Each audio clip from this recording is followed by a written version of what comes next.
everyone. Just a heads up that this episode we go over the rules, and there are actually parts where we include video examples. So if you're listening on a podcast platform, you might want to swap over to YouTube to watch the video, just in case you guys want to see the video examples. Please enjoy this episode. Ladies and gentlemen, boys and girls, welcome to the episode of Tatami Talk. My name is Juan. My partner is Osaekomi is Anthony, and as today we have a very special guest. We have Dave Roman from the Judo Chop Suey podcast helping us out today because we're going to talk about some rule changes since the rules came out in judo, and everyone got some questions. Everyone got their own 2 cents, and I've seen a lot of videos out there already. So I thought it'd be great to have Dave on the show since he did international matches, talking about on his podcast, get his opinion. So, Anthony. Oh yeah. So before we start, congratulations, Dave. I already congratulated you on earning your BJJ purple belt before we start recording. We can talk about that later, though, because what I'm actually congratulating you about is being right about leg grabs not coming back. Like, I think we're two. I knew it would come out first. What I tell you, Dave? We are two of the few people that just insisted that the leg grabs aren't coming back. Okay, I'm sorry. I gave up. Okay, I got bullied into believing leg grabs were going to go. I'll say it myself. All right, I got beaten down by people to accept leg grabs coming back. How does it feel to be right? No, you know, it's not about being right.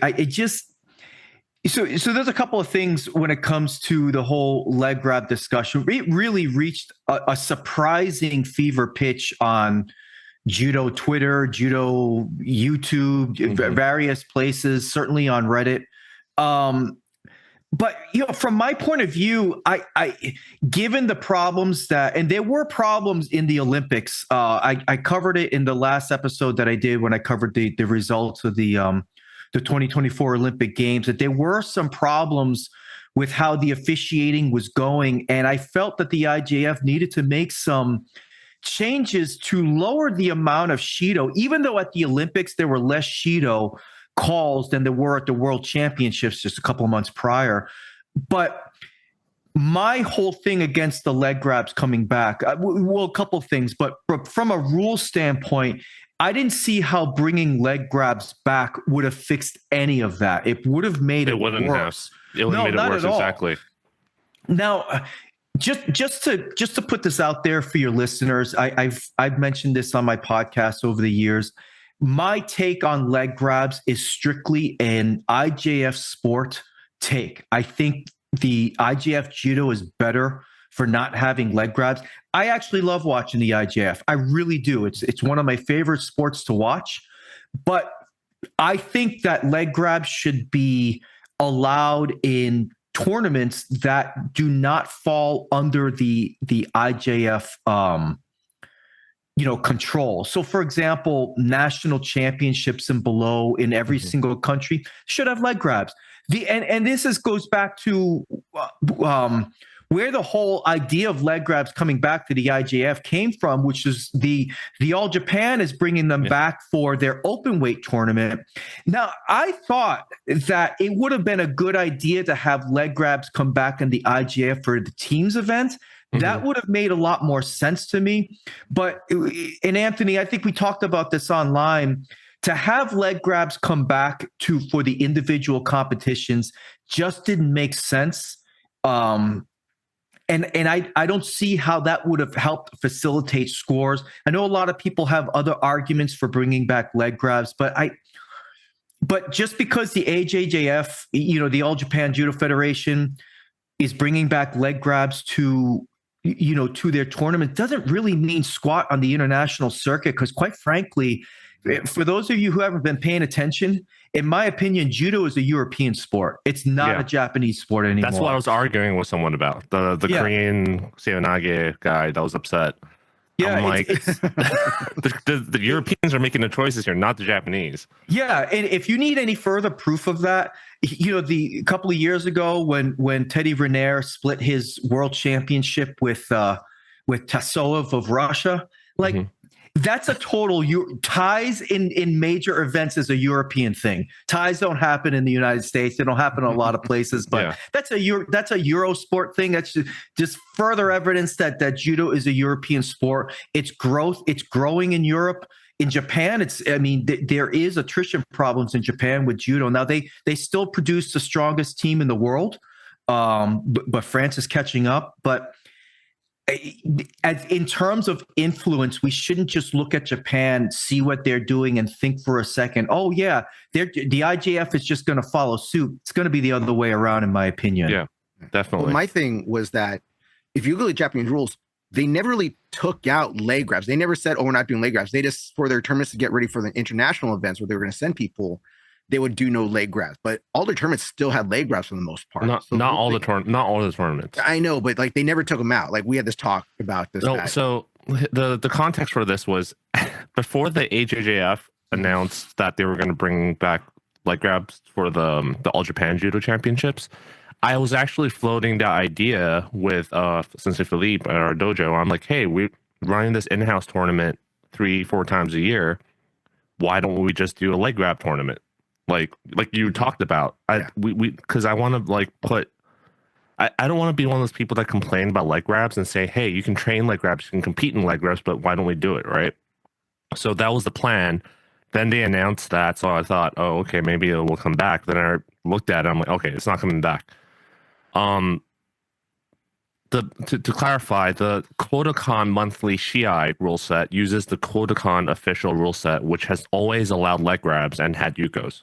Mm-hmm. And the funny thing is, it's allowed leg grabs, but you go on YouTube, look at all the monthly tournaments and all that kind of stuff.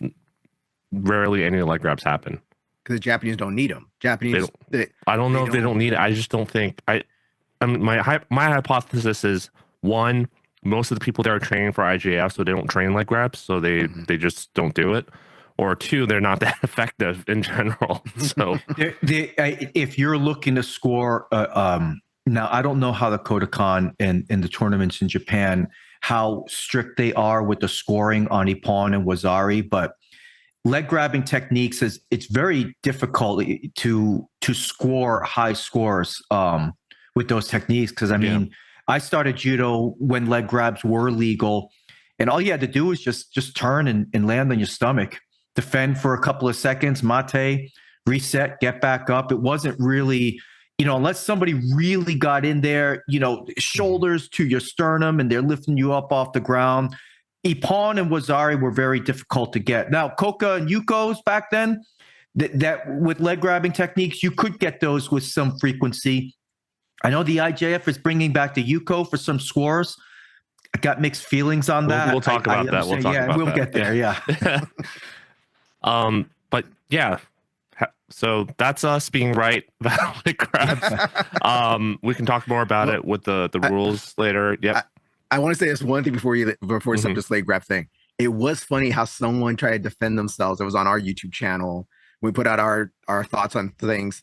It was like, well, I can't remember what channel they quoted also. It was like, well, this channel pretty much works with the IGF and they pretty much put it out that leg grab's coming back. So you need to blame them. It's like, I blame everybody a little bit. Yeah, I think everybody got a little bit of leg grab fever for a second, I think people who don't follow the sport and just blindly listen to YouTube channels and stuff that don't cite their sources and stuff, just kind of listen to them, including some of our referees that I've met and instructors. Well, leg grab's coming back, so we should start teaching them.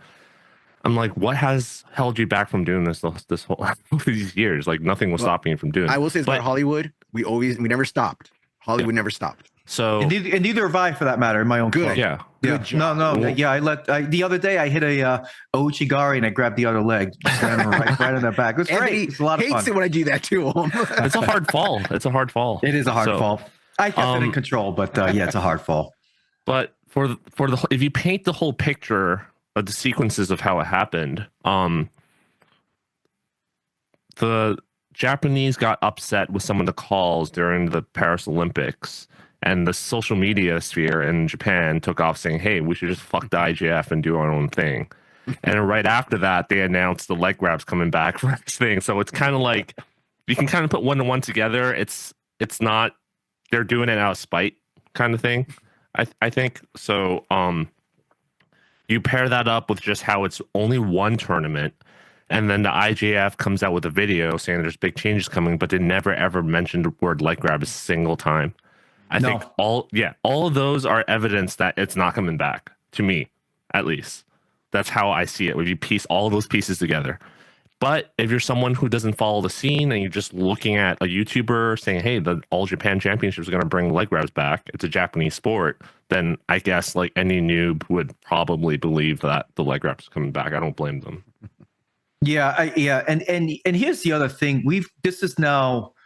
We're heading into year 15 basically, where leg grabs have been gone.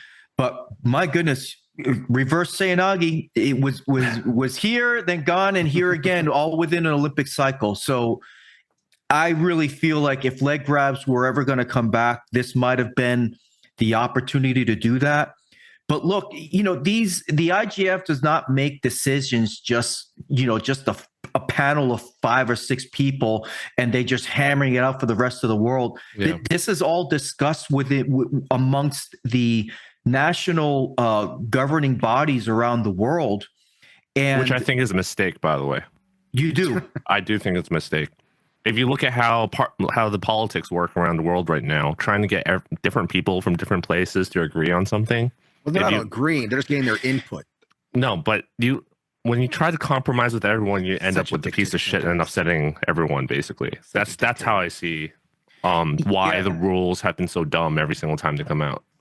I think that's a fair point, Anthony. I mean, there's 206 federations for judo. It's even larger than every single wrestling federation combined. It's massive, and it would be hard to get every single person's input. But they do get input from probably maybe the more influential governing bodies that are out there. And in my view, 15 years later, we don't have leg grabs.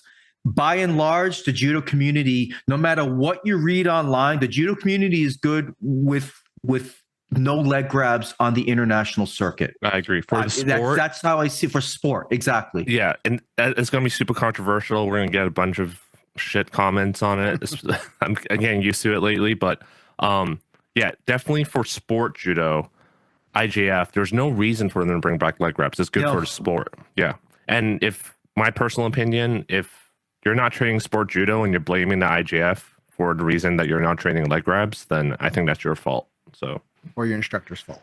Or your instructor's fault. Because if some green belt out there can't, decide what they're going to practice in their own club, but we all can, because we're all done rank holders at this point. So we do what we want. I warm up the way we want. At least I do anyway. So yep.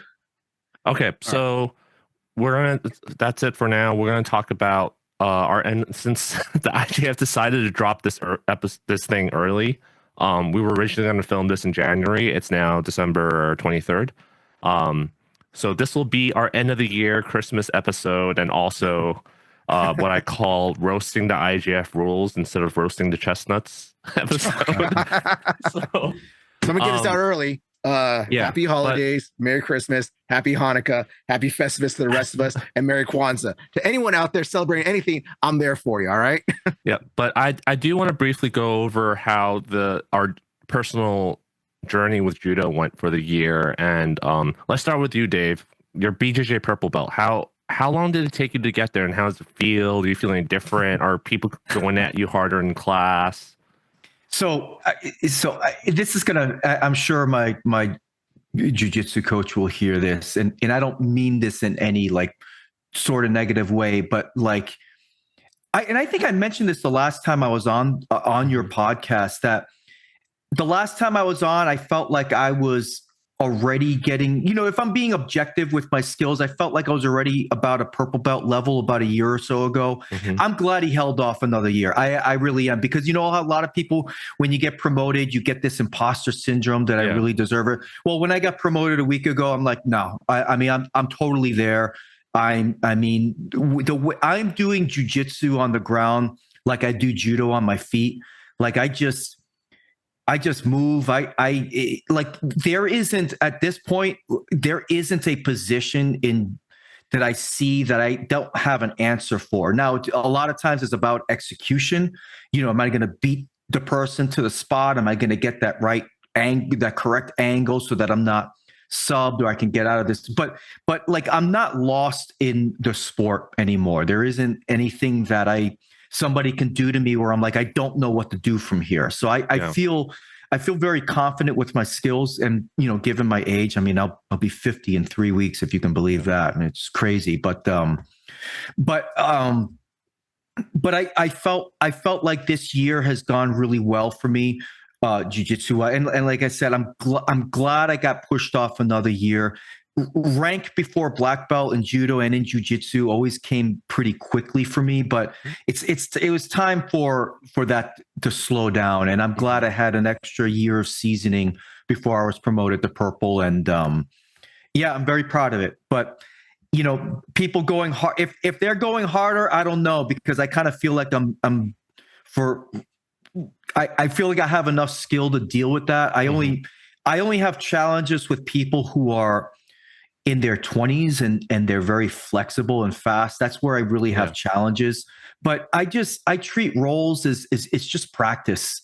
It's just practice. I couldn't care less if I get tapped out in class. Doesn't mean a thing to me. Like I used to care. But it seemed like as soon as I stopped caring, it's kind of when my game really started to open up, and I just take risks, and if I get choked out, I get choked out. No big deal. Just tap, move on, reset. I have such a short memory, and it served me well in judo too. That's how I approach judo for now. I'm entering my 19th year, and that's how I approach it. If I get thrown, get right back up, do it again, and just get better. It's you need the repetitions and practice, and I feel like I'm getting that in jiu-jitsu. Judo, my club has gone well. I just finished up my second year. And I have a good core group of consistent kids. I wish the adults were more consistent, but some of the kids are really good. And have any of them competed yet? Not in judo, but in jiu-jitsu for sure. They get their throws and they get their control, and they do what I want them to do, which is largely for jiu-jitsu, a lot of one-handed judo, because really, as soon as a person gets two hands on you, most of the time they're pulling guard. But it's very difficult to pull guard with just one hand.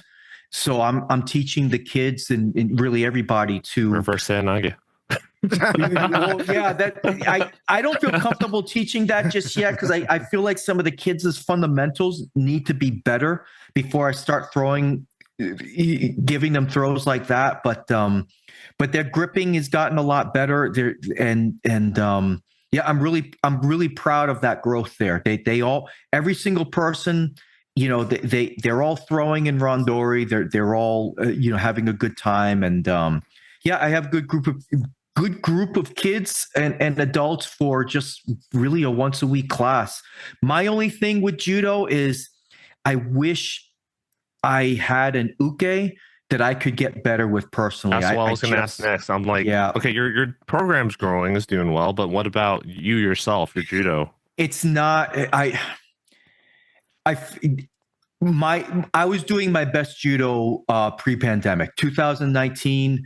When you get those effortless throws. Yes. I was getting that 2 or 3 times around the randori. Like my timing was just really exquisite back then. Now, this is before you moved? This was before I moved. Yeah, this is before I moved. Now it's just not. I'm an effective teacher, and I do randori with students, but I don't have a guy that because honestly, I would have. 5 years ago, when I got promoted to blue belt in jiu-jitsu, I had a goal for myself. I wanted to be a purple belt and a sandan before 50. Got the purple belt, but the sandan, it's just not going to work out for me. And I don't see that happening anytime soon. Yeah, what is the path for sandan? Because I know your nidan was through AAU. So what is the path to sandan under that? Well, for me, I would need to know so a couple things.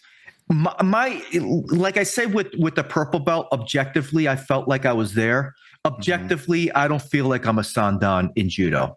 So there's no way that I would put myself up for a test that I didn't feel, because I hold myself to a pretty high standard, and I'm not at that standard for sandan. And secondly, are you talking about based off of like fighting performance? Because there's also like the technical route, because you are teaching a lot of people. No. I gotta be able to do. Until I'm an old, beaten up, crippled man, I have to be able to perform. If I was doing judo like I was 5 years ago, I certainly would consider it. But I also have to, I really need the kata. I want my nage no kata to improve. I gotta be able to perform katame no kata. I don't know it because I don't have an uke that I could work with. So until I have that, Sanda, I mean, there's a good chance that by the time I get brown belt and black belt in jiu-jitsu, I might end up being higher ranked in jiu-jitsu than I am in judo at some point. You know, if I stick around till I'm 65, 70 years old, that wouldn't be out of the realm of possibility. Well, I know jiu-jitsu is just time and grade. I know. Yeah. That's why I think I'll get there. Well, I just gotta outlive people. Whenever I get my 5th dan, I'm to LA for a trip, I'll test you, okay? And I'll promote you. I won't go out there unless I feel like I'm at that level. I know what I have in my mind, and I know I'm not there yet. And if I thought I was there, I certainly would pursue a path. I still if I were to do it, would I'm not sure if I would go through the AAU and Judo Black Belt Association, or if I would try to go through the USJA. I love what the USJA is doing now. Yeah, Anthony, that was going to ask you next. I don't know if you've noticed. Seems like a lot of those ideas I've had on my podcast over the past 5 years. I won't get credit for it, just like I won't get credit for changing the rank requirements for the Australian judo and and a few other things. I won't get credit for it, but it's all me right there. Yeah, I mean, in my mind when they announced that, I thought, oh, Dave Roman suggested that. It was of course. Finally someone put it through. Yeah. I won't say I agree with everything USJA does, but the rank thing was definitely something that's long overdue. Like it's nuts. Like I had to do the paperwork before they did the changes for my Nidan, and I spent weeks on that paperwork, and I would not want to do it again. So, they you like physical paperwork, like you actually like the Excel spreadsheet, gotta put down the points, calculate everything, and read through all the rules. And also they have multiple versions of the rules up because of all the musical chairs that's been happening at the board. So they came out with multiple requirements throughout the years every time they change the board. So I'm like, okay, which one do we follow? And then they'll be like, follow this, and then the guide would tell you to use something else. So it was just a huge pain in the ass. So glad that's over with. Now you just have filed one form basically saying your time and grade and everything, and then have someone sign it off. And Juan is up for his 4th dan, so maybe he can talk about it. Yeah, that's fantastic. Yeah. When is that happening, Juan? I actually filled out the PDF, which was a hell of a thing trying to get that thing opened anyways. Like I'm one of those guys, I do everything on my phone now because I have my phone with me at work, so I just do a bunch of work and all my stuff off my phone. So I rarely open my laptop. I only do my laptop pretty much to do the podcast now. Yeah. But last night I opened my laptop and was like, I got to transfer this file over here, do this, blah, blah, blah, do that. Took me, I swear, like almost 2 hours to fill out that entire paperwork, the PDF with all my stuff. And that was after you already tallied all the points and had me review it for you. Yeah, because I first did it on my own, just like, I want to make sure I have the correct point. Because 300 points, that sounds like a lot. But then you factor into like, we're a very active dojo. Like we do a lot at our dojo. Me and Anthony do the podcast. We coach a lot. I go to a lot of kata stuff. Organize the tournaments. We do our in-house tournaments. Like when I actually put everything down, like, oh my God, we do so much because we're a very active dojo. I compete myself. I coach as well and stuff. So when it came to like, I have to have 300 points, I have way over 300 points. Like if I don't want to put the number out there because I know I have over, but I know I don't know if I overcalculate some stuff. Anthony said I did it correctly, but I never know. But like, I was over by like 500 points when I did mine. So I need 300 points. I have close to like 900 points. And you can't, that doesn't roll over, right? No. It goes for, yeah, you start at 0 each time you apply and stuff. Yeah. So, but yeah, so I have like close to like 900 points. I was like, so before I kind of had that little bit of that, we talk about the imposter syndrome, we talk about Anthony when he got his second down stuff. I was always nervous about like, man, like I feel I'm there, but I'm not sure if I'm there. But then when I look at the points, I'm like, I do a lot of shit. I do a lot for judo. I do a lot of stuff. I do deserve this, you know? I put my time in, you know? And some people might say like, well, you're at 5 years, you're just barely 5 years. Like, yeah, but look, I have like over 900 points at 5 years already, you know? Yeah, that absolutely one. I mean, you put in the work. I mean, time and grade. I don't like years. Mm-hmm. I actually don't like years as a criteria for promotion, unless you're talking about Rokudan and up. Like, I mean, yeah, you if you did the work, you know, and you got the years, like you don't what's left. You gotta. There should be a consistency with ranking and promotions, and none of this esoteric type feel good. I'm not sure if you're ready type stuff when you've done the work. That to me, that's for Rokudan and up, where you have a committee of people that have to decide on these things. Maybe you still need a committee for your fourth, because I know that's why he has to do the paperwork. That's a significant rank for sure. It's technically it's the first instructor rank. Right. So I'll never see fourth, so I don't have to worry about it. But that's really fantastic, Juan. I mean, thank you. That's awesome. So when are you looking to have that happen? I'm going to print it out. Well, I need to print it out to get Philippe to sign it and stuff, because he's actually a certified tester as well. So it's a little bit easier for us to apply. So I'm going to print it out, have Philippe sign it, then I have to rescan it again, because I can even mail it in physically, which I might do because I just think it might be easier. Just to, like, it's not easier. Are you sure? I'm sure it's not easier. I'm going to have to rescan everything again into PDF.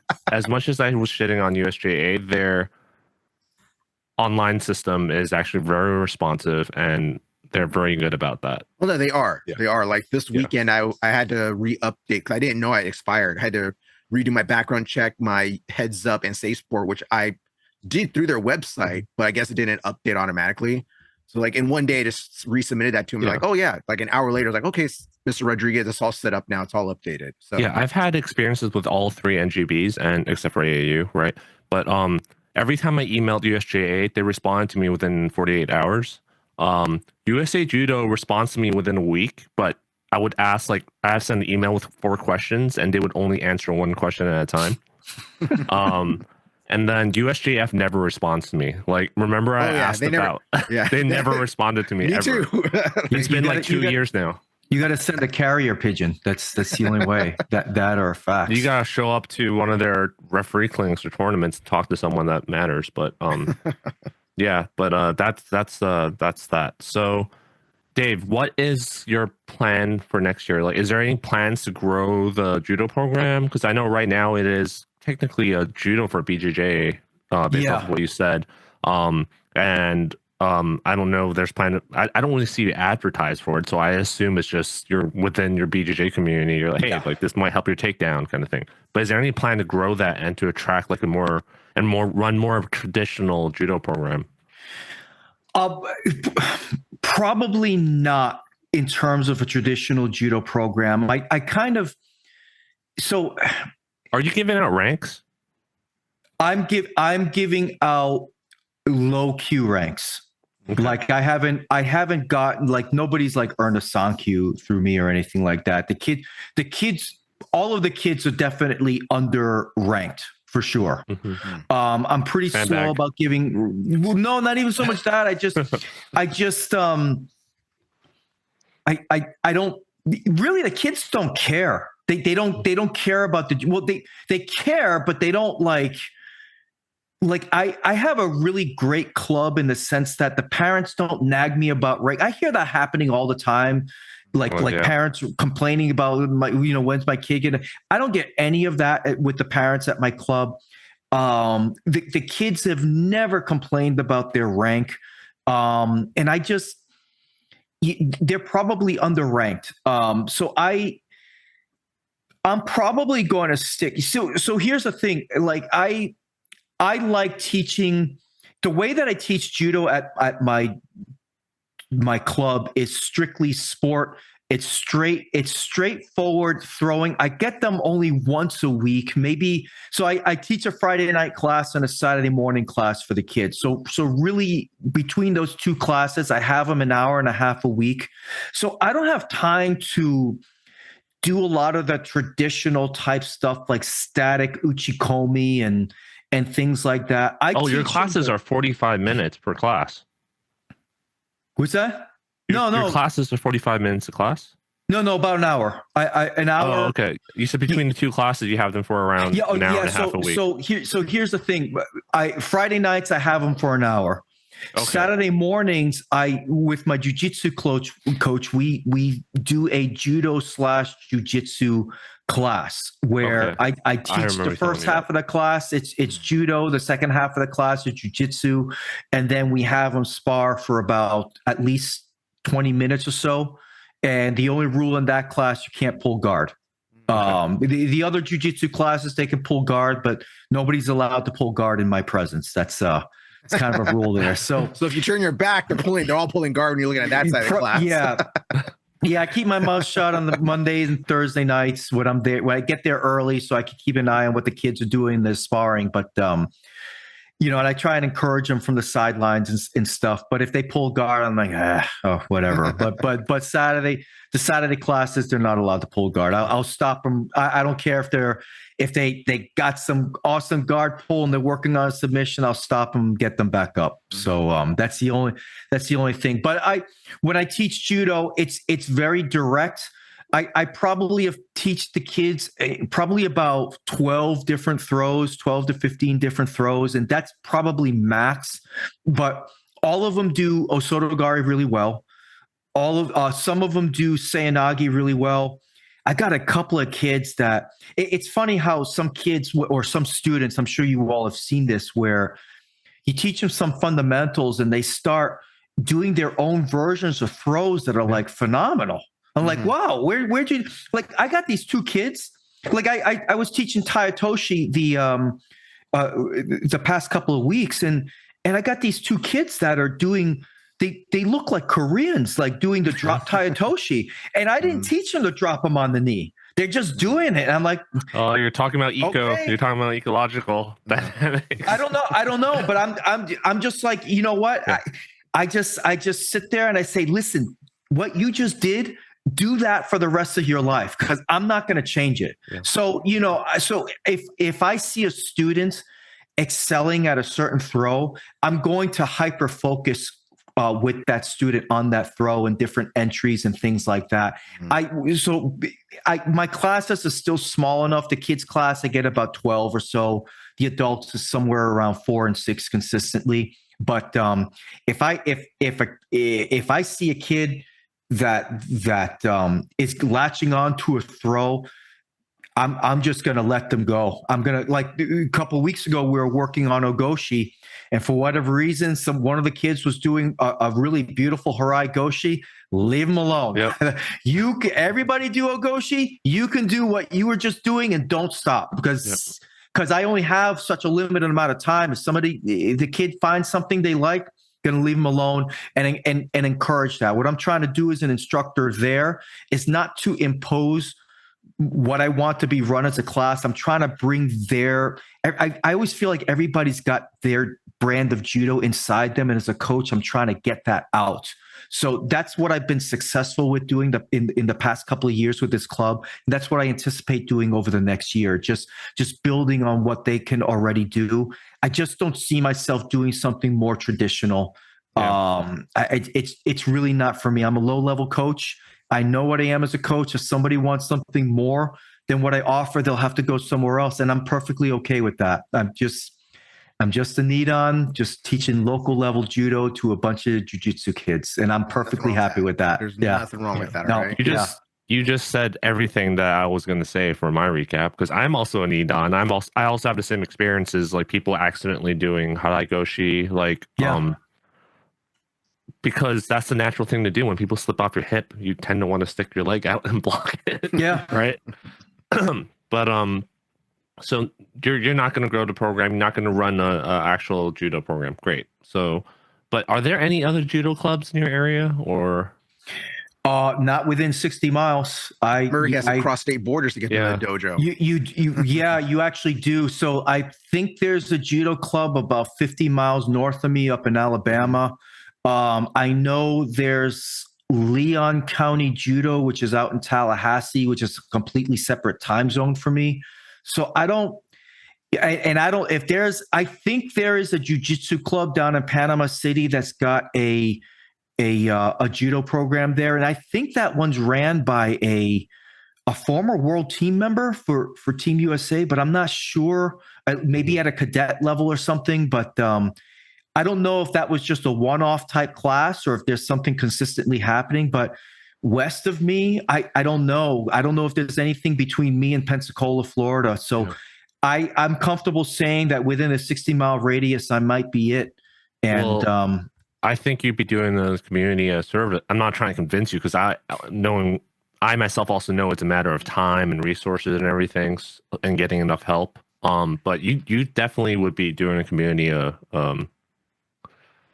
big help, and also help grow judo by starting a judo program where there isn't any judo. So yeah. So just to be clear, I do run my club like a judo club. I just, some of the gripping tactics are more geared toward jujitsu. So when I say I'm doing a judo club for jujitsu, it's really more of the gripping aspect of it, not so much, I'm still teaching traditional judo in that sense. A lot of the drills we do are drills that I've done. I do incorporate, I'm a big proponent of throw for throw randori, yakusoku gaiko. I think that's the tie that binds just regular nagekomi and randori. I'm a big proponent of doing that. And I do that. I do other sorts of drills to help people get better at throwing on the move. That's my key thing with my club, is throwing on the move, nothing static if I can help it.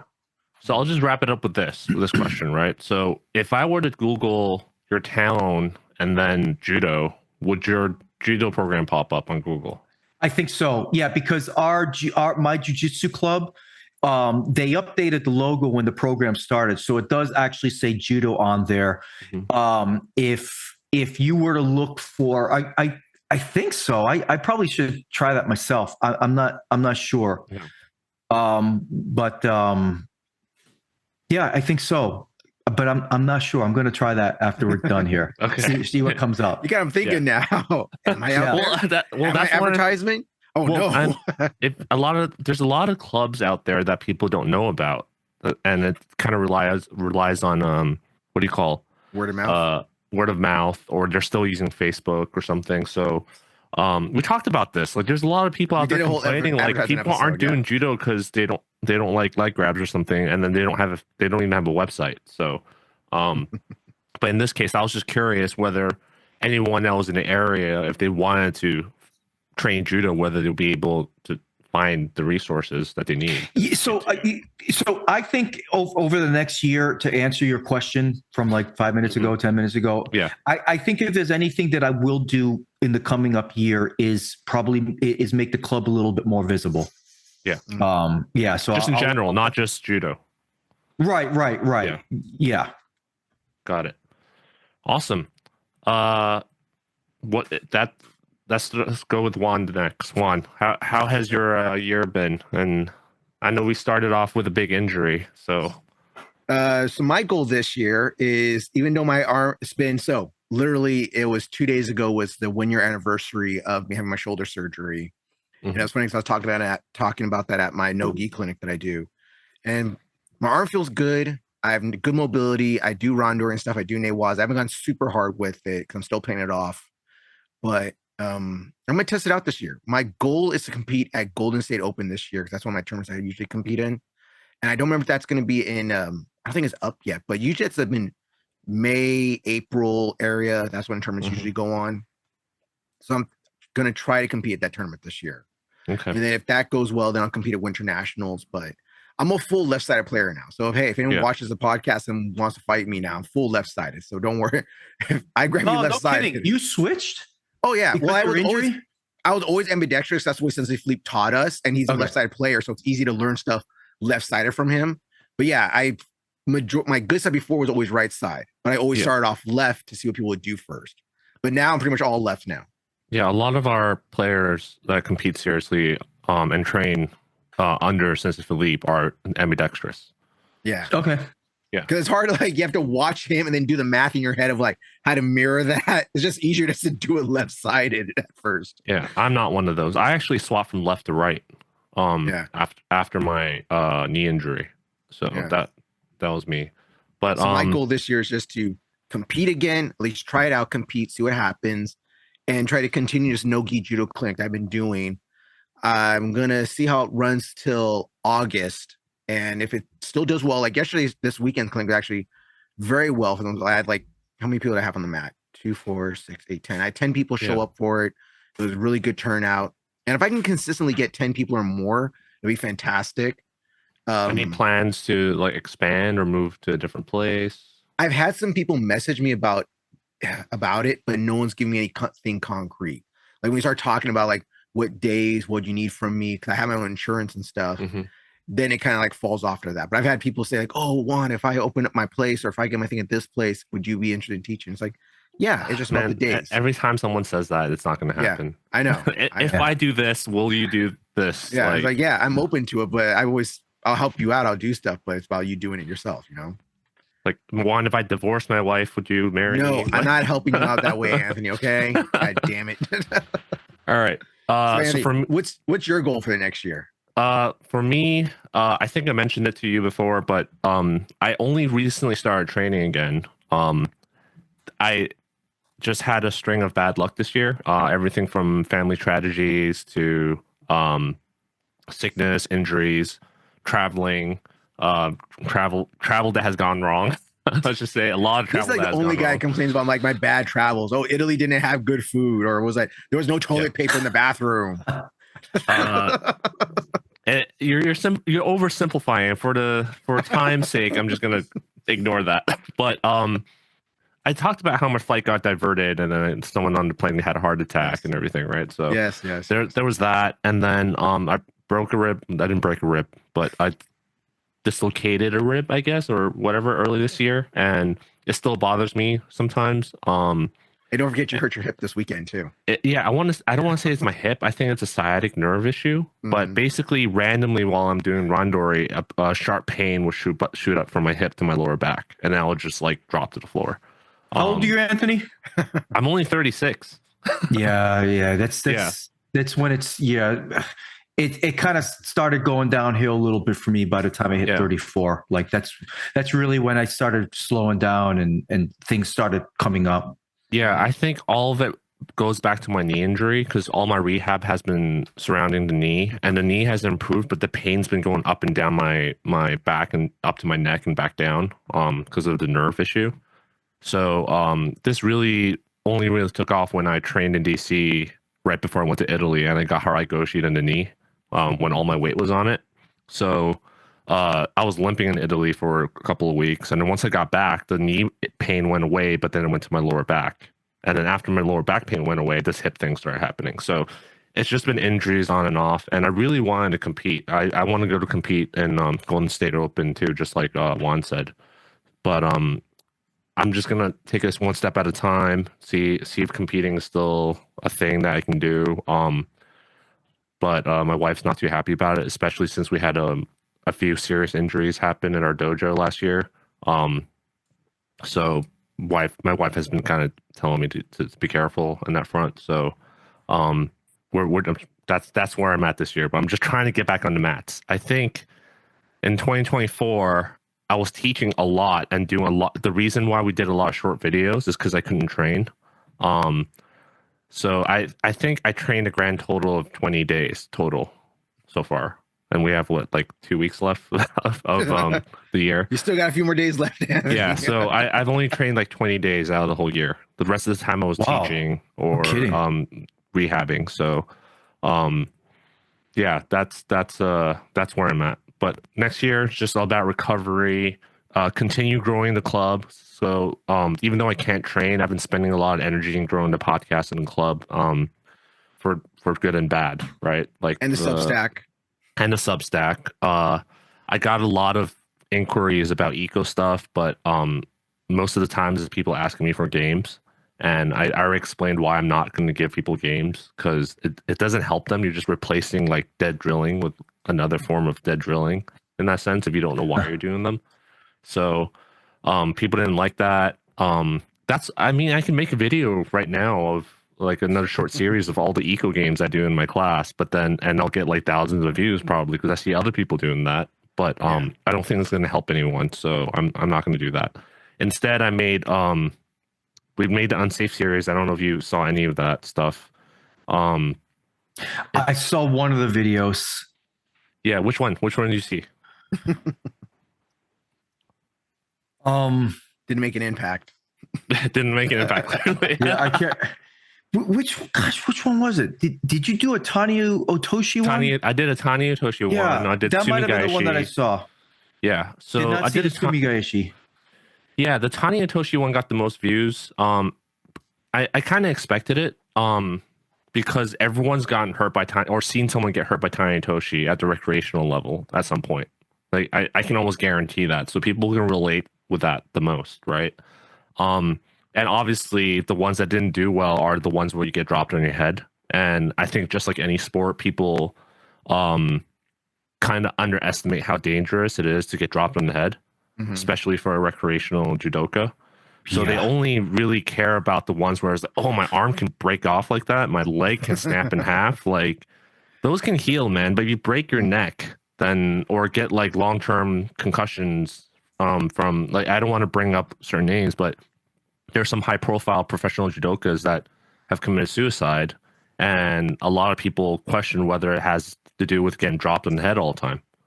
And I did the referee clinic this last Winter National, and because I couldn't make the day that Juan was coaching at, because I had to coach too, the second day was all IJF junior and cadets, and the amount of head trauma I'm seeing these kids get is insane, because all they're doing is spamming drop seoi-nage and getting dropped on the head. That's fascinating. I didn't know it was that serious at that level. I mean, I got Judo TV, so I don't really watch cadets and juniors that much. I primarily stick to seniors, but that's really interesting to hear. Yeah, that's why the IGF is talking about banning all these things in the cadet level and junior levels, because it's true. And I saw it at Winter Nationals. Like I'm refereeing here, and every single match, someone's repeatedly dropping the other kid's head onto the mat with drop seoi-nage. Or they're posting their head out, or they're doing something where their heads get slammed on the floor. And I'm just like, why are we doing heads up as a requirement if we're just going to ignore all the stuff that's happening? Yeah, exactly. Yeah, there's a whole story about, like, what was it? I think it was 2 years ago. I was coaching one of the kids at there was a big tournament. I can say what tournament it was. I'm not going to get in trouble, but a kid got dropped in his head, and you saw like the kid, he's all glassy eyed and just like, out of it. You know, he got hit in the head. The ref stops. It says, so the kid goes, my head hurts. So they stop the match, and they tell the kid's coach, like, hey, your kid's head hurt. You know, he might got a concussion. We're going to stop it. And the ref goes, like, I'm going to stop it. The dad gets all upset. He's like, no. He's fine. He's going to go. He's fine. The medical guy comes over, does a little test on him, and says, oh, his head hurt, and he hit his head. He should be done for the day. Then that kid's coach came over, and you got the dad and coach now saying, no. He's fine. Say you're fine. So the kid goes, I'm fine. I saw a lot of that happening. Like, and they still let him go fight. I'm like, if the ref said the match is done, the medical team just said he hit his head, therefore he should be done. Why do they let these kids keep going? That's like, it's like, I don't understand that. That's one thing I don't get.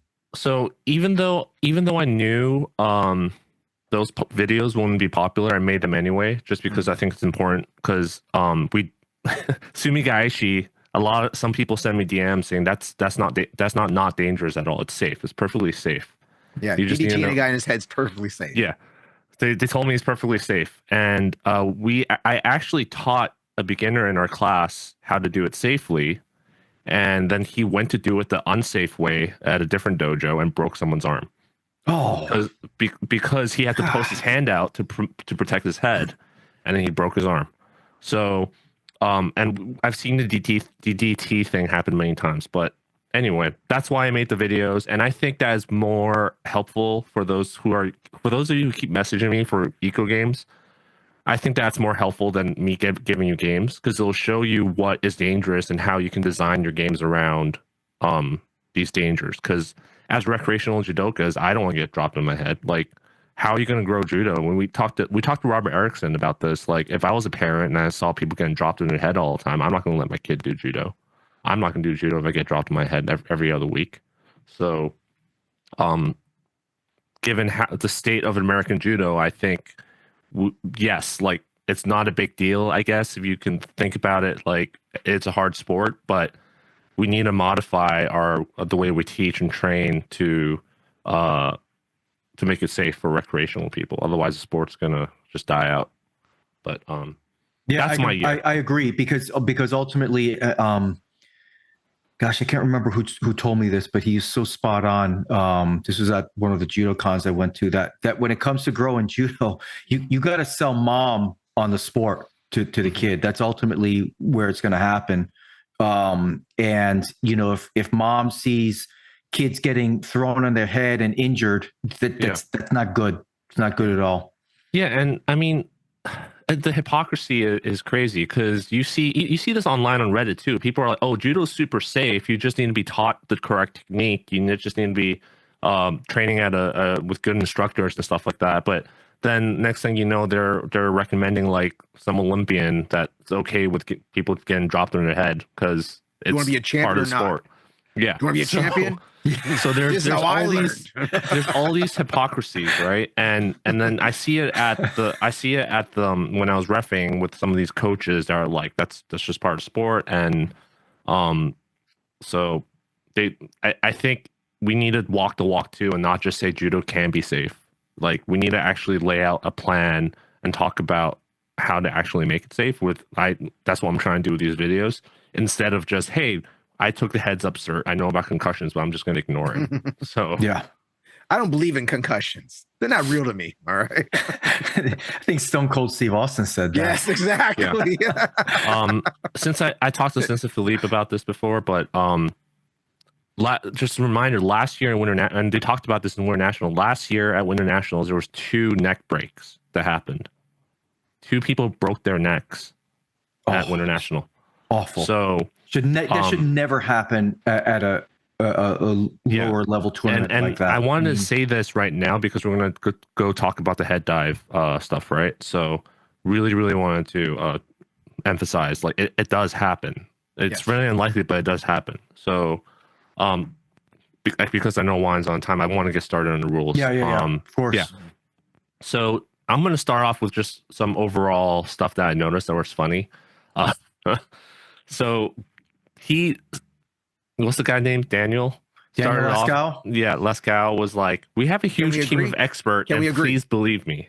So I think whenever someone says that, please believe me in something, trust me on this. Like, trust me, we have a team of experts. And why do you have to say that, right? Like, guys, trust me, all right? Yeah, I do believe you have like, team experts. I just don't believe you guys are making the right decisions, but that's just me. 90% of the time, it works all the time, all right?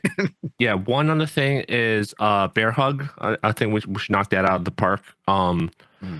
The interesting thing was that they said they consulted the kodokan, and the reason why bear hugs with the arms clasped together is illegal is for spine safety, which I think is completely bullshit.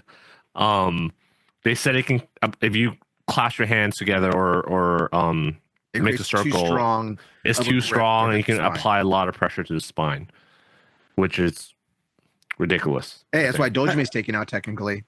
Dojime got taken out because of his spine. Well, no, it's because it breaks the ribs. Yeah, that's the spine. Part of the spine. It's connected to the spine bone. No. Rib bone connected to the spine bone. Do you have any thoughts on that, Dave, about the spine safety? Well, so, gosh, I thought I heard this or read this somewhere that the idea of safety came from sumo, where someone on Reddit said that.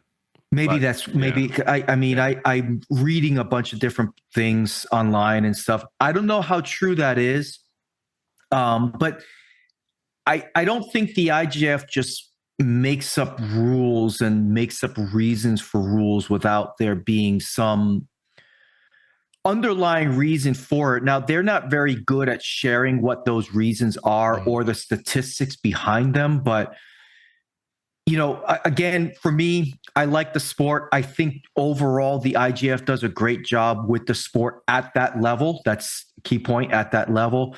So I got to trust that they must have some data or some concerns there of that happening. Because again, I say this all the time with other types of throw. You can't have people at the highest levels of judo getting injured repeatedly. You just it's bad for the sport. Injuries are bad. Injuries on TV are bad for the sport. World champions, especially Olympics. Yeah, I don't know. I personally think it's because they don't want to look like wrestling. Well, wrestlers also don't have to. They don't have as high a criteria for throwing somebody onto their back, and I think because of that criteria, it leads to different type of dynamic throwing than what you would see in freestyle wrestling. Yeah. And so I don't know if it's because they don't want it to look like wrestling.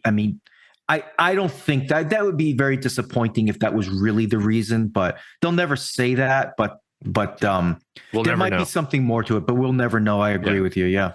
Yeah. One other thing that was interesting was they haven't decided if it's a bear hug if you grab your own gi. Like if you grab your own sleeve like this to hug, they haven't decided if that's okay or not, because someone asked that.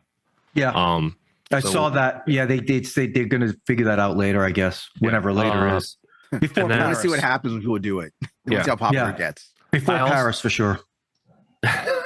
You mean LA? No. Paris, they'll figure that out before the Paris Grand Slam. That's what you mean. Yeah. Yeah, that's what I meant. Yeah. Okay. So this is the next thing.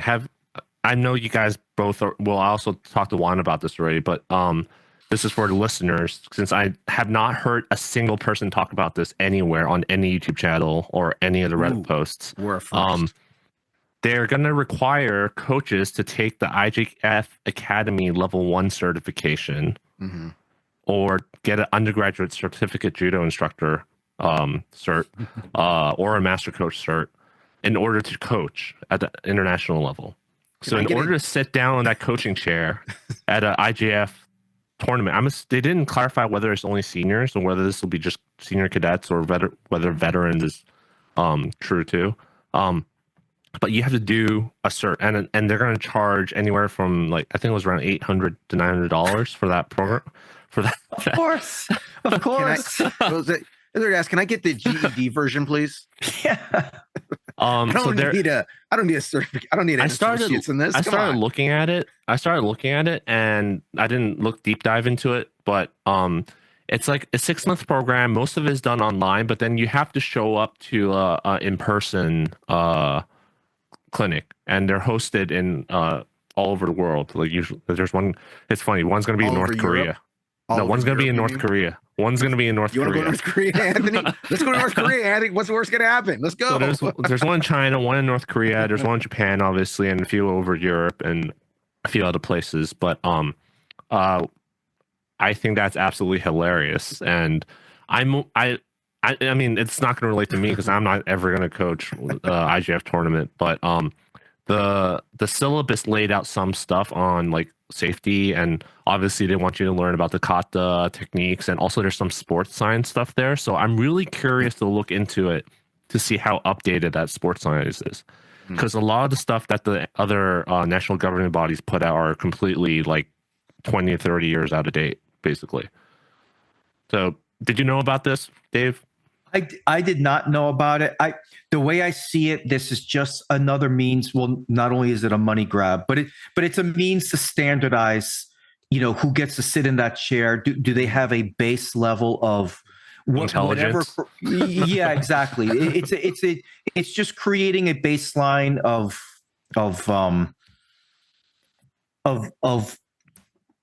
expectations for anybody sitting in the coach's chair on the international level. And I think that makes sense. I don't know if that makes sense for $800, but certainly, and you have to fly to the right. Yeah. You have to go to the clinic in Pyongyang or wherever that is. Got to send Philippe there. All right. No, he'll come back. Well, he looks Russian sometimes. They might let him come back. Yep. Okay, so they will start the next course for this starts in the sign up deadline's February 9th. The next course starts in March 2025, and they will start enforcing this in 2026. So for those who are listening that might be coaching Olympic hopefuls for LA 2028, Yeah, you better get started. That's right. Start saving, putting money, putting coins in that piggy bank. Yeah. So, okay. USC Judo ain't paying for it. Yeah. Another part of Probably that. not. Another part of that announcement is that they're going to start giving out Q grades and Dan grades from IJF Academy. I don't know how that's going to work, but I'm assuming you can show up to some of these clinics and get graded. That's how I think. Or they're gonna if you're a certified instructor under that program, I assume you can give out IJF ranks. I would think these are going to be higher ranks. I can't imagine. No, they said Q grades. That's why I took the note down, because they already give out Dan grades, just not through the IJF Academy program. Yeah. But now they're saying they're going to give out Dan grades through the IJF Academy and also Q grades. Wow, that's really interesting. I was not aware. I'd be interested to read You didn't more do your on that. homework, man. I thought I could. Well, Well, what I can see them doing is that if you're going to compete in any IGF tournament or be an IGF level player, you would have to get a Q, like third Q for third, second, first Q through IGF. Like you have to get your rank certified through IGF. It might be that. but I always thought that was the purpose of the national governing body, so that the IJF didn't have to worry about rank. It's a whole they point. want more money. That's what I think they want more money and more control. Because Yeah. I know they do give out like 10th Dan grades, some big, like you said, higher grade stuff. So maybe this is more money and also just more control. And yeah, I think it's all about control in the end, more so than money. Because how much money you can get out of this, I don't think that much. Yeah. Let's see. Next thing is kata. So Goshin Jitsu and Itsusu no kata is going to be added to the kata competition, because right now I think there's only Juno kata, Katame no kata, and Nage no kata. Naginokata. So I'm kind of excited for this, actually. I think it's pretty cool. That's going to add this to the kata competition. And they're going to do a world tour kata competition now. Like not just the world championships. They're going to do a world tour. So I know I spoke to Pamela, who's a big kata person at our dojo. She was national champion for Juno kata, I believe. And she's saying there is plans going on to grow the kata program within the US, that they're trying to start something up. So for those of you who are interested, and hopefully Dave will have like a clinician nearby to teach him kata. Hey, I had to teach myself Nage no kata. Yeah. I can do it for Katame no kata. I mean, I stand by this 6 years later. The most hardest thing I've ever done in grappling by far is teaching myself Nage no kata and teaching my uke how to do it. Hardest thing I've ever done. Harder than any competition, harder than anything. It's very difficult. I tend to agree. I actually agree. It was really freaking hard. Okay, next thing. So one thing that they talked about was 64% of injuries of finger injuries are from grip breaks. So they're saying off the grip. they were very, very vague about this, but they said future changes to the judo gis might be coming because of this statistic. So what else changes can we get to make it less snappy? I don't know.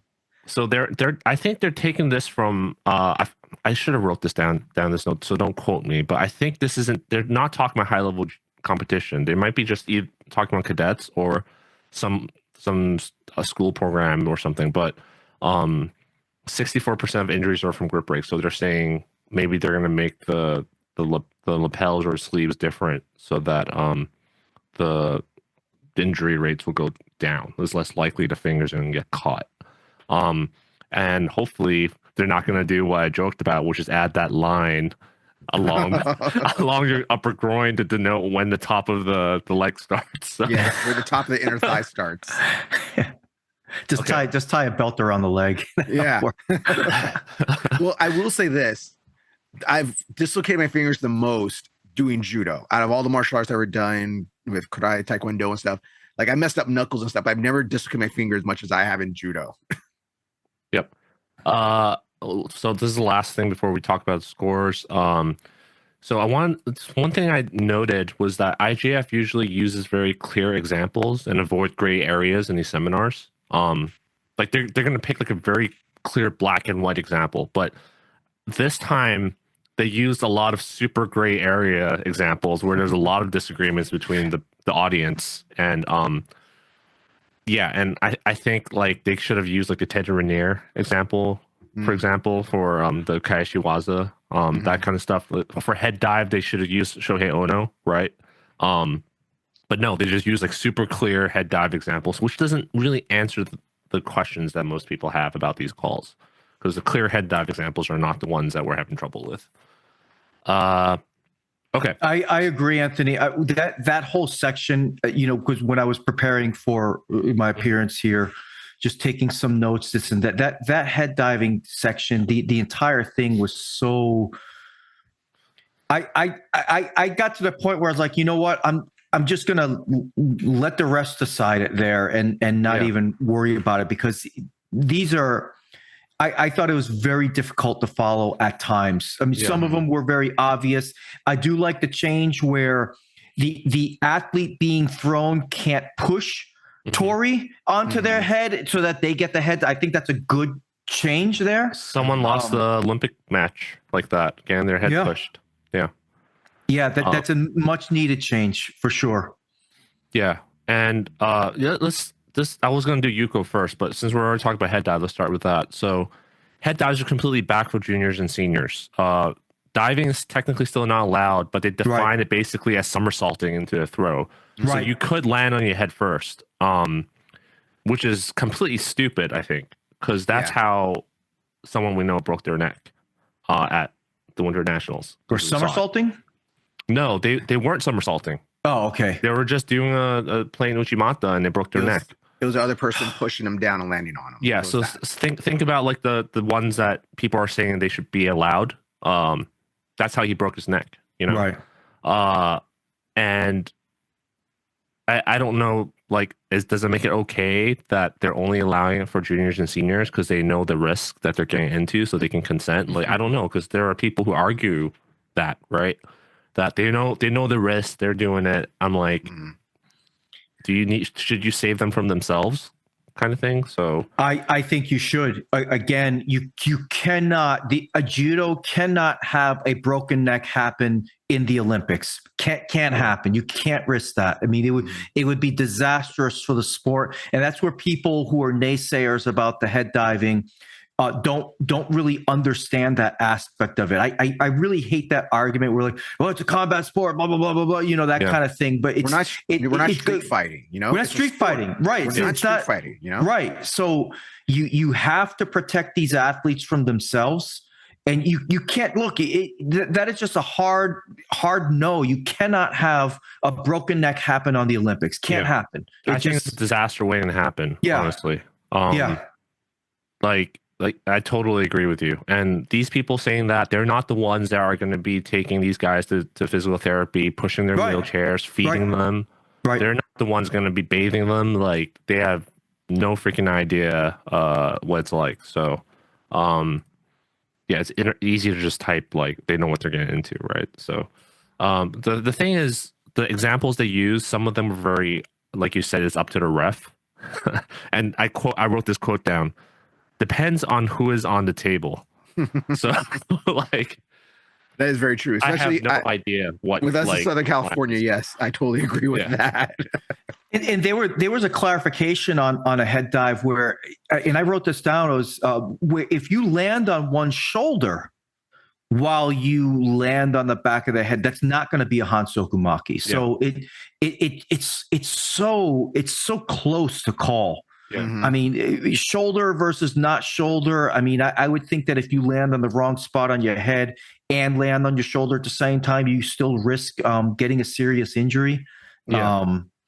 So, it's going to be really interesting to see how that's called because I see a lot of close calls a lot. That's one of these. This is one of these rules where it happens frequently enough that it'll be interesting to see whether the Shido or the Hansoku Makis will be more or less over this next Olympic cycle. Yeah. It says and then it said head defense is Shido for cadets. And the examples they used were like the examples they used made me think like if you defended a drop seonage with your head, then you get a Shido now. That's how I interpreted it. I don't know if you guys got the same thing. So I don't know how they're going to address that. Well, it's also the weird thing that when they show these videos, they're like, they show it and then they go in like super slow mo. It's like in real time, in real life, when we're watching this, we're not seeing it in super slow mo. We're watching it in real time. So most of us can't tell if it's head first, head, shoulder first, shoulder, then head, or in real time. So this whole thing, they always say, look, in slow mo, slow it down, right here, right there. Okay, you see? It's like, no, I won't be seeing when I'm watching it. Well, the table ref will be seeing it. So my question is whether you defending your head from a drop seonage, which happens all the time, whether that would be Shido. Because based off the examples I saw, that answers yes, but they didn't give an example of that. So, any other thoughts on diving before we move on? No, I don't get anything more. I'm just looking forward to see how they're going to call it over the next year, for sure. All right, so let's talk about leg grabs then. Since we already talked about leg grabs. There's only one leg you can grab now. No, there's only one thing. Everyone knows about the skirt thing is retarded, right? So I shouldn't use that word. No, I don't think that. I don't think. See that again. I don't think that's a bad clarification because there are times where if these referees cannot leave things up to interpretation, and there are times when the athlete is performing an action of a throw, they're not trying to grab the leg or below the belt, but sometimes that hand slips, and I think there's a little bit of there's a little bit of leeway so that if an athlete does something where they just didn't get that right exact grip, they're not deliberately grabbing the leg. So now, because before they have to call it, they can't just say, "Well, we know the intention. He wasn't really mean." They got to call it. They have to call Dave, those. What is the intention of banning the leg grabs in the first place? Let me start with that. What is the reason you think that they banned the leg grabs? Oh, I think they banned the leg grabs because, I think they got pressure from the IOC. I think that story is true. I don't think it has anything to do with wrestlers coming into judo or trying to give the Japanese a slightly more advantage. Because there were Russian athletes that thought the leg grab ban was fine. I really think. I didn't think I've been saying this since 2010. All they needed to do is just raise the standard of Ippon and Wazari and get rid of the Koka and Yuko. The leg grab probably would have been taken care of itself. But the thing with the leg grabs, it's the path of least resistance in terms of getting a cheap score, and that just drop. Seiyo Yatoshi has become the modern day leg grab in that sense. Every single division does. So we can agree. We can agree that it's used. There's two explanations possible, very likely possible: stalling and not to look like wrestling. No, not to look like wrestling. Right? Those are the two obvious. We can agree on that, right? So, I mean, because that's what Neil Adams said, the wrestling thing. He said that. He said that. He said a lot of things over the years. If he said that, I missed that. I missed that one. I've missed the. I heard him say about the IOC putting on pressure with the IJF with regards to it because it. Well, okay. I guess in that sense, it did look like jacketed wrestling in that 2000. That was around the time when they removed wrestling, so judo got scared. That's right. And so like the timeline adds up, right? I don't want to get too deep into this. So the reason I asked this is because. Why do we need to delineate that then about the skirt thing? Why don't you just let them touch the bottom as long as you don't throw with it? Well, that's the whole thing. As long as you don't grab, as long as you don't grip. So what if they do? I know you weren't doing judo at that time that much, Anthony. But when we first were trying to beat leg grabs out of judo, and we got that whole thing. Okay, you can. So you can't attack. Like Dave knows. Well, you can first attack, okay? You can't attack with the leg grab. That's not what I'm saying. But you can counter with the leg grab, okay? That's all I'm saying. They couldn't enforce that properly. I'm talking about the skirt thing. I'm talking about the skirt. I'm talking about people are too stupid, all right? I'm going to say people are too dumb, all right, to understand the difference. Because the reason they don't want them to touch below that is because they don't want them to be able to do like kataguruma. They don't want them to do so that includes hooking, right? So you either have to hook or grab onto something. So just let them touch it. Just don't let them grab it into the throat. Like they can't do an attack where they actually close the hand and grab fabric. And then what if someone says, "Oh, I forgot, my bad. I caught the groom of the guy." Then you get shidoed. Now he messes his arm up now, or messes his back up, or lands on his head, and he can't continue. Oh, well, he can't continue. I guess this guy. I don't think that's the we're talking. I think if the goal is to not let them stall or not to make it look like wrestling, then it's okay to not have that line and just make it so that you can touch it, just you can't attack and grab. Then you're leaving it up to interpretation of the referee, because one athlete will say, "How is it different from this, though?"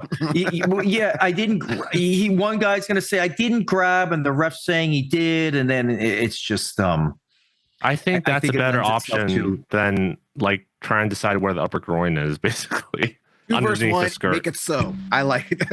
Yeah. Okay, let's just move on. We don't have to agree on this, right? Oh no, we agree. You're the one who doesn't agree. I don't agree. Can we agree on this? Can we agree? I think it's overall. Let me say, overall, it's a good change, because I hated seeing like I'll use this example in Tokyo Olympics. Lian from Taiwan lost the medal because she accidentally tapped the butt leg while she tried to grab the belt. She accidentally touched the belt briefly. So I think it's overall a great change, but I just thought it could have been done differently in a less dumb way, I guess, because it's hilarious. It's hilarious. Like, it's the fact that watching him do that and all the memes that are coming out of it is just grabbing a whole butt cheek right hilarious. There, sir. Yeah. It makes me wonder whether they should test this. Hey, I'm going to say this on stage. Does it look stupid to you? Like, they should have asked someone else to like check them first. But by the way, Anthony, what you just said in terms of testing, none of these changes is going to be finalized. I mean, this can change up until 2026, because 2026 is when the Olympic qualification period starts. So this whole next year is essentially a trial run for these rules. Remember the accumulating wazari? That's also my fault that's gone. Yeah. But the accumulating wazari was only there for a year, and then they got rid of it. Yeah, I competed during that time. It was hell. I didn't like it. I banged the table for them to get rid of it, and the every match was like 20 minutes. Never gave me credit for it, but yeah, exactly. No, my point. I agree, but my point is, this sounds so stupid to me that it could have been brought up in committee and someone could have told them that it's stupid, because you see it as like, oh, we have like 6 months to test it. I see it as we have one staging environment. you know, you're a QA guy, so you know what I'm talking about. Yeah. We have one run. We have one UAT session to use. Basically, we have one chance to test this on a real stage, and this is the best you can come up with. Because what happens if this doesn't work out? Now you got to come up with something to use for the Olympic qualifications. Well, I think this is like a waste. I don't think they're losing this one. I think this one they're gonna die on a hill for this one. I agree. I agree with you on that. But I'm just saying they could change it if they have time. If it went and they didn't like it, I think it's a wasted opportunity for testing. They could have tried out the what I said, and maybe it wouldn't have worked. Then I would have resorted to this, because this definitely would work, right? It's just kind of ridiculous. All right, Yuko, what are your opinions on Yuko, Juan? Let's start with you. I like the idea of Yuko coming back, but I really got to beat it out these kids that all listen to these old things and say that Yuko is a quarter point. If I get 4 Yukos that equal Wazadi or equal, like, no. There are so many people on YouTube and Reddit saying that, and it's like, no. You have to look at Yuko, because you don't have it in wrestling stuff, but you have to look at Yuko as like how they use it in BJJ. It's an advantage. It's an advantage. So, if I have a Wazadi, you have a Wazadi, but you have a Yuko, you have the advantage. You win. But if you have 5 Yukos and I have 1 Wazadi, sorry, I win. I don't care how many Yukos you have, but you just had to teach people what that is, because you got to get that out of them. This old school mentality of, Yukos are quarter points and they equal this. Like, no, they don't equal nothing. I've had to tell so many people, it's like, don't think of it that way. So, advantage. So, Dave, do you have any thoughts before I go deep dive into it. I'm not a big fan of Yuko coming back, but I think to maybe shorten some of the golden score, having a Yuko could be a good thing. I don't know if it's going to work out the way that they think it's going to work out, but this is one of those wait and see. I think they should not have brought it back, because if you do that, I kind of feel like now you open the door for Coca to come back, and then what are we doing at that point? So I kind of feel like they should have just found another way instead of bringing back Yuko. Like Yuko on an Osaekomi for 5 seconds. I don't know how that's going to work out. But and then what Daniel Lascaux was talking about, the landing. Yuko is going to be directly on the side, and now Wazari's going to be a little bit more past to the side. So I didn't like that. I thought, and I mentioned this in the last episode I did on my podcast, that when my wife, who doesn't know really anything about judo, was watching the Olympics, judo was relatively easy to follow. A score, Ippon was pretty obvious. Anything that's non-Ippon was a Wazari, and that's it. It was pretty straightforward for a new viewer. And now when you're adding a third score, I think from a TV standpoint, it's going to cause a little bit more confusion. Yeah, I can agree with you on the spectator point of view, but you've seen my comments online. I've been advocating for Yuko to come back, but not like this. Right. Not like this. If you're gonna bring it back like this, then I agree. I would just prefer it not come back. I think they need to raise the Ippon and Wazari standards. And some will argue, yes, they raised the Wazari standards by like 10 degrees, but literally 10 degrees. Yeah, but I think they need to raise the Ippon and Wazari standards, and that's a change that I hope they will bring back after World Championships, though I doubt they will, because the matches they want to see more Ippons, even though the Ippons, most of them look kind of bad. And that's it. And that's exactly it, Anthony. I don't know how bringing Yuko back will lead to more Ippon, because athletes will always pick the path of least resistance in getting scores, because judo is just so difficult to get a score. It's a hard sport. It's just so difficult to get that score at that level, But here's my view, right? I wouldn't call half the stuff I see right now an Ippon. I agree. That's just me. So you're just artificially lowering the standards to say that, hey, like, we're getting more Ippons. Like, it's kind of like the kids are failing classes, so you lower you give them like a huge grade curve. Lower the standard. Yeah, exactly. So the reason I want Yuko to be brought back is so that you could give, like, I talked about how you can not give a score at all for certain like drop seonage spams or leg grab spams, then leg grabs can come back. Then that way you only can give a score for an Ippon for those throws. Like a bam Ippon, not a rolling Ippon, that crap we see now. That will solve the problem in itself. And Yuko would, like you said, solve the problem with all the Shidos and golden scores lasting forever. So that's what I feel like would happen. In my eyes right now, the way I see it, most matches are ending not in Shidos, they're ending in Yukos and Wazaris. Yeah. That's how I see it right now. Gentlemen, I'm sorry, but I gotta let you guys go. I'm sorry, I gotta do hard. Understood, Juan. Yeah, but it was a pleasure talking to you, Dave, again. Likewise. All right. We have you on the show again. I get to talk to you longer. Hope you have a happy holidays. And I said, if you want to get a belt promotion, give me a few years, I get the fifth done. Come out to LA, I'll help you out. All right. Well, if I get my skills up to my standards, I absolutely will consider that. Bill, thank you, Juan. All right. Thank you, everybody. Have a happy holiday. All right. So we could talk about that forever, but there's something I wanted to do, which is play some videos. I don't know if you remember all the videos from the seminar, but I'm going to play it without the volume. And then hopefully with the volume, if you can see it. But let me see if I can share this somehow. Share. Now, for full disclosure, I did watch the 2-day seminar, but I did a lot of skipping. I did not watch at like 8, 8-4, 8-5, 8-6, 8-7. I didn't like, That's 6-1-8, 6-1, yeah. So Can you see there it you go. now? Can you see it now? I see it now. I do see it. Yeah. Okay, so one of not this. This is not the one I want you to see first. Okay, I think this is the one. Yes. Okay, so this one says Section 5. This was covering what the Yuko.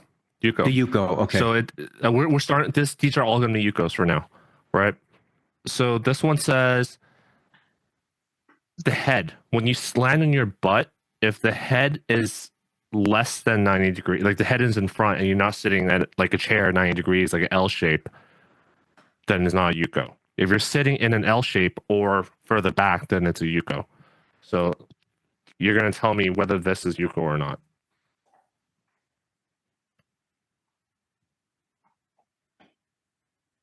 That to me, that shouldn't be a Yuko.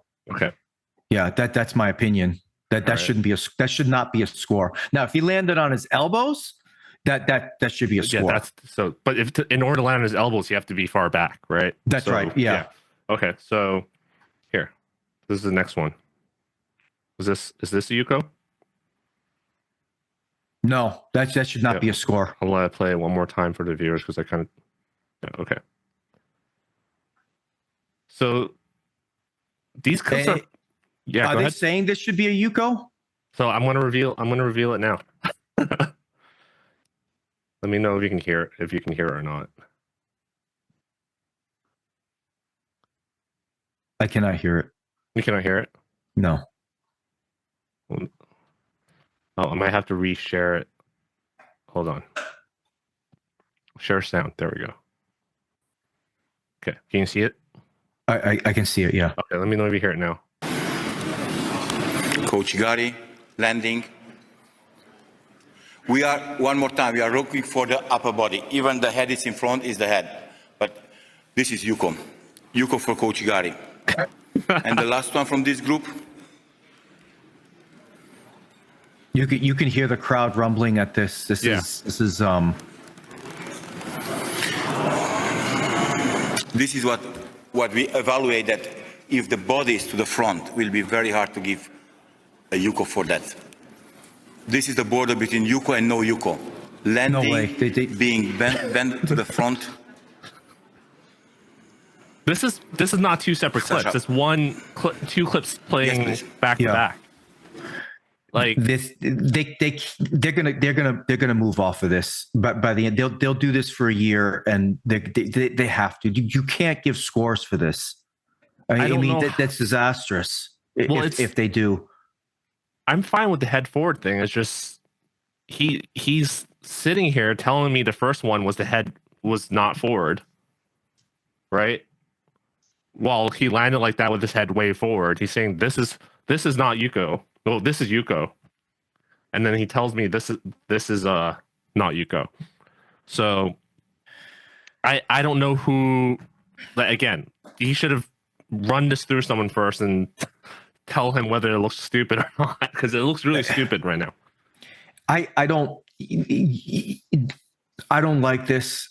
I don't like this one bit. I like how now again, I didn't get to 5-5. I saw like the first couple ones. I'm like, okay, yeah, I got it. Yuko. Okay, cool. I'm good with this. So let's move on. I didn't see every single example. And if this is what they're calling for Yuko, I think this is bad. But this pretty much goes back to when they started, when they took away the Yuko initially, that the way that they were scoring it, if you get taken off your feet, you're probably going to get a score against. And this just looks more of a continuation of that. If you don't want to get thrown for don't land on your bottom. Don't land on the ground and keep your feet on the ground, because anything else you're going to get a score on. And I don't like this standard one bit. They're going to move away from this. They have to. I don't think they're going to move away from it. Actually, I personally think they're going to keep it, but they're going to fix that definition, because I'm just. This shows they'll keep Yuko. They have to fix this. You Yeah, can't. we'll see. And I say this from a spectator point of view, which is how I watch judo as a spectator first, spectator fan, and then as a judo coach and I could still call myself an athlete, but like as a spectator, this is terrible to watch. Yeah. This is not what I want to see. I mean, if my wife watched this, she would be like, "What the heck is going on here?" Yeah, I think my problem is the refs. Like, he's supposed to be like the top level ref, right? Yeah, basically, yeah. and he can't even show like the difference between this properly. So, I just, that's my problem with it, because I've always been complaining about how the rules are basically fine. It's just the refs need to enforce them consistently, because it's being enforced inconsistently now, which is the root of the problem. Okay, next one. All right. Let's see. 05. Okay, is this Yuko or not Yuko? That's a Yuko. The initial landing is a Yuko to me. Okay. Yeah, that's a Yuko to me anyway. Did he say it's not a Yuko? Well, we'll find out. Because I don't remember. 05 now. Yeah, 05.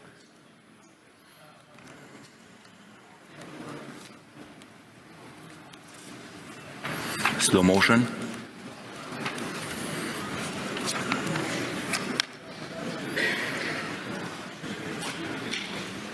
Slow motion.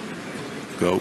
Senage, Seotoshi, sorry. Seotoshi, Seotoshi, Seotoshi, Seotoshi, Seotoshi, Seotoshi, go.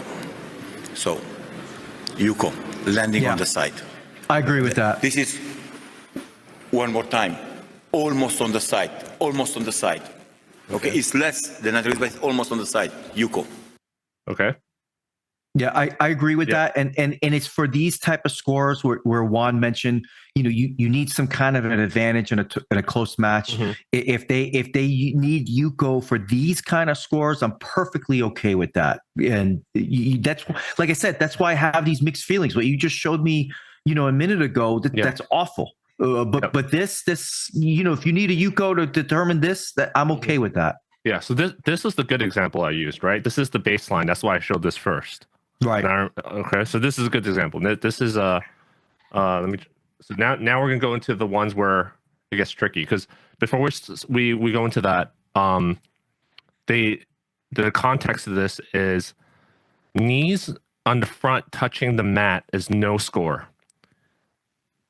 Upper leg, looking at the upper leg is not a rule, but in this case, the problem is flexibility of some body. So they're saying, due to the flexibility of some people, they're able to like basically land on their side and twist their body the other way. Right. So they said we can look at the knees to see if it's a Yuko or not, but we can't. It's not going to be in the rule. We're not going to define Yuko as in whether the knees are touching on the floor or not. I don't. Yeah, these athletes are super flexible. I mean, they can twist their bodies into positions that don't even seem. So he basically gave a non-answer, saying we can look at the knees as a sign, but we can't make a judgment call based off of it. Right? That's what he said. I remember right? him saying that. I remember him saying that. That's right. Based with that context, let's see: is this Yuko or not?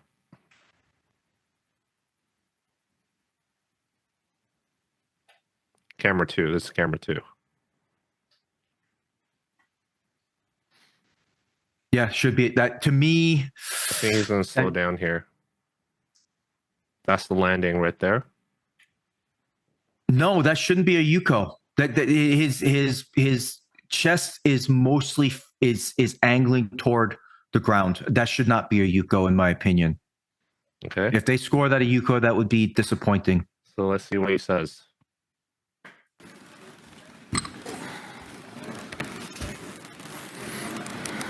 The camera.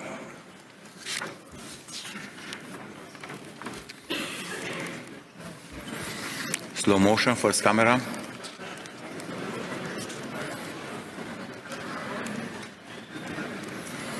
Suenage.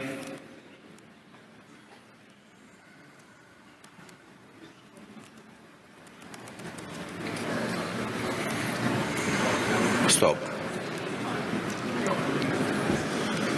Almost on the side, close to the side, Yuko. Okay. Yep. Good. Go back. Okay, that's Yuko. All right. Then I don't know what a Yuko is. I mean, that's. I mean,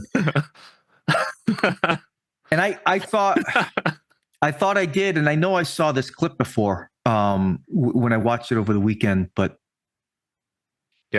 yeah, this is going to be tough for the refs. Yeah. So let me finish this clip because I think he talks. Yeah, go about ahead. the knees. Go back, please. Back. Forward. Stop. Do we have a landing here? After that, the knee is coming to the mat. But here we already have a landing.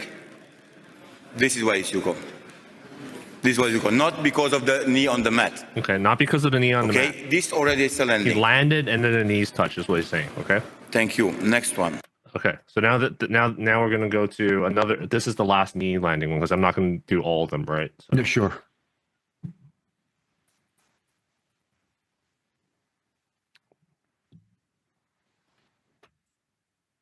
So Yuko, I'm not. Yeah, to me, that's a Yuko. She is more. She is on the side, right? She's more. I don't care what's So happening. the other one, you said it looked like he was on the front. It did to me anyway. Yeah. Okay. Let's see if there's a different camera. Yeah, there's a different camera. Let's look at that. Still talking, I think. Yep.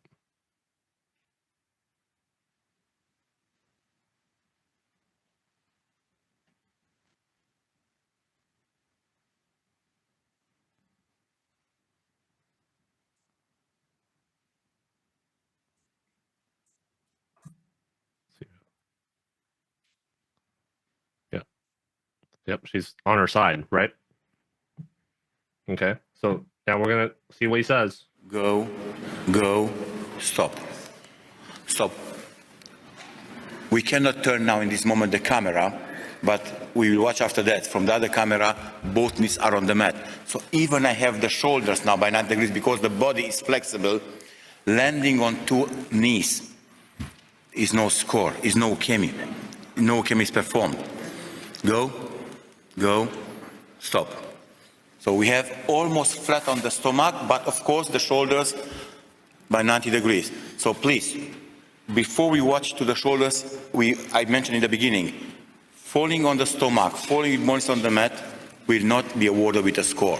Let's have a look to the second camera.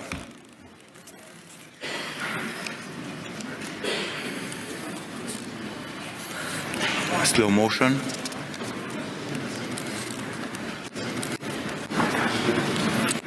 Stop.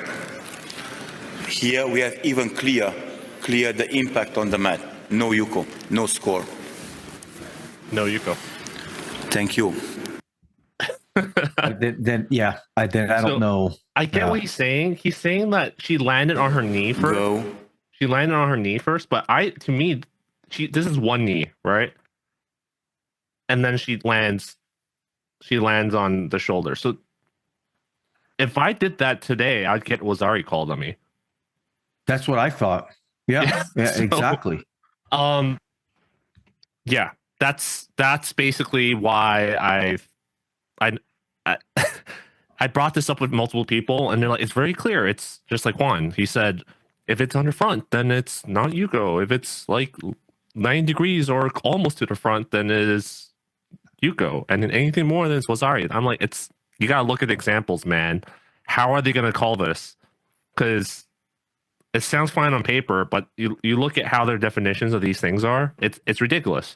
I thought I understood it. I thought I understood it based on what I've read and based on the examples that I watched. But now that I'm watching this again, I know I saw 6-01 A and B. I know I saw that, but this is. These referees, I never complain about the refs. They are the best in the world. I complain about them all the time. Refs. I think they do a phenomenal job. I really do. But this is going to be difficult for them to officiate. And, here's another thing that I wanted to bring up that I'm surprised they didn't make any changes with regards to this is the relationship between the referee on the mat and the table. I thought in the Olympics, especially in the Olympics, to a lesser extent, some of the other tournaments, but in the Olympics, there was too much overturning Yes. by the table, and I'm very surprised that they did not make a firm decision on who gets the final say. I mean, I think the referee on the mat should be the one to call for assistance, I agree. not the judges table constantly overturning the integrity of the referee's call on the mat, unless it's egregious, like with what's his name when Francisco Garagos had the choke with Nagayama, that's when the table needs to get involved. I would have liked to have seen I would have liked to have seen more clarification on the referee on the mat being the one to dictate, the final say on the score. I agree. And along those lines, I would have liked to have seen a means for coaches to challenge a call in a more formal way instead of just accepting the fact that they're getting screwed over by a bad call. Yeah. I think I would have liked to have seen some kind of a challenge system implemented, because I say it all the time. The judo at this level is not just another local tournament. There's too much at stake. There's too much at stake to get it wrong. And for a coach or for a team to not have any valid recourse to overturn a really bad call, a missed call, I think it's just, now I'm not saying you give coaches 3 flags a day or whatever, but one challenge flag to throw it out there and say, hey, this is not right, and it has to be reviewed. I think I agree with you on that. I know you probably didn't listen to the last episode we made. I did not. No, not yet. But I talked about how I went to the referee to do referee at Winter Nationals as my referee exam. Yeah, and they gave me this radio, and what you said was exactly true. I was getting pretty upset that all my calls were getting overturned, even though, I'll just say it outright. I think a lot of them were wrong, like straight up incorrect. Yeah, I think it's not just that, like, oh, maybe you could have seen it from a different side, but I think fundamentally their understanding of the rule was like incorrect on certain things. So that was just really annoying how I kept getting interrupted by the referee, by the table to overturn my call. At that point, why am I even there? Why are you there? Why don't you just start like reffing from the table with a megaphone saying "Mate"? Yeah, Hajime. Yeah, at some point, put some sensors in the judogi and just get rid of the referees, and whatever lights up on the screen when they land, that's going to be the score. I mean, like, why am I even there? So I agree. Like, the ref should have, like you said, the center ref, right, is what they call him, should have the say and control of the match, and then if they're not sure about something, they can go like this, and then the table gets involved, or like you said, certain circumstances like the one you mentioned, and a challenge system, like you said, like that makes total sense to me. It'd be. I was hoping that they would go that route, and they didn't address it at all, and I was a little surprised. I'm just joking when I say this, but you can't rig the matches then if you don't do it. Right. Yeah, so one of the things is someone in the audience, whoever it was, love him. He was like, why don't we just simplify the rules? This is too complicated. And like the whole room just like started clapping. And there's just an over reliance on the care system. Like, every single play feels like has to be reviewed, and there's just like too much pause. And we saw that in the last Olympics. So. It was I thought the last Olympics was fantastic, but there was a lot of that interruption. And again, I get the other side of it. The games are too important. You got to get the call right. But at some point, the center referee has to be. There should be a person where the buck stops, and it should be the person on the mat, not at the table, in my opinion. All right, so let's move on to. That's enough of Yuko, because false attacks, right? So one new language that they added, other than the Kazushi thing that we all know, like in order for it to be not a false attack, is that you have to pull the person off for Kazushi. One thing I realized from the ref clinic is every single ref there had a different definition of what false attack is. So they did add that a Shida will be given if the referee determines that there was no realistic possibility to throw. And I like that. I like that clarification. So I like that on paper, but I don't have faith in referees enforcing that correctly because of precisely what I said. Especially when it comes to guard pulling versus tomoe nage, drop stand nage spams. Like this is made clearly to attempt to address those issues, but I don't think they have the skill set to be able to do that. I disagree. I think these refs can, and I think having this wording could make the athletes realize that they can't. If the athletes know that the referees can make these kind of decisions, then if they go for these attacks, it's possible that maybe these athletes will understand, look, I can't get away with this. I have to make a serious attack or else it's going to be left up to the judgment of the referee. And go ahead. Let me ask you this then, just based off what you said.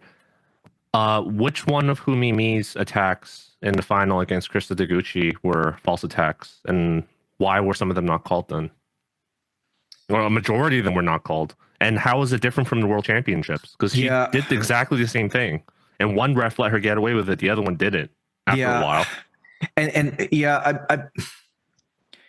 This is just based off of the Kazushi standard. There was some drops. There was clearly no Kazushi at all. And she got away with it many times. You know, this goes back to do refs understand the moment? You know, do they want to be the one that just it's how far do you let a match go in when it determining a gold medal or world champ, Olympic gold or world it goes back to consistency of what I said, right? Right. Do you call it right down the middle no matter what, completely forgetting the moment? Or do you try and let the athletes determine the outcome of the match to the best of your ability without letting some egregious call just be gotten away with? It's tough for referees at that level. I think it's better to call everything black and white, and then if they lose, it's not the ref's fault, it's your fault, right? Versus here, you have Krista Deguchi versus Kumimi is the perfect example. Yeah, they fought twice, one in the World Championships and one in the Olympic finals, both finals.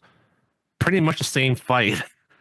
Just Krista changed her strategy to drop two basically and not look passive.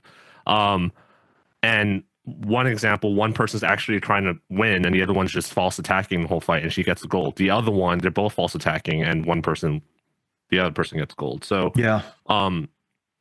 I think that raises a lot more questions and makes the fans a lot more confused because we saw people attacking Krista saying that she was dropping the whole time, blah, blah, blah. But she got punished for actually trying to throw her in the other match.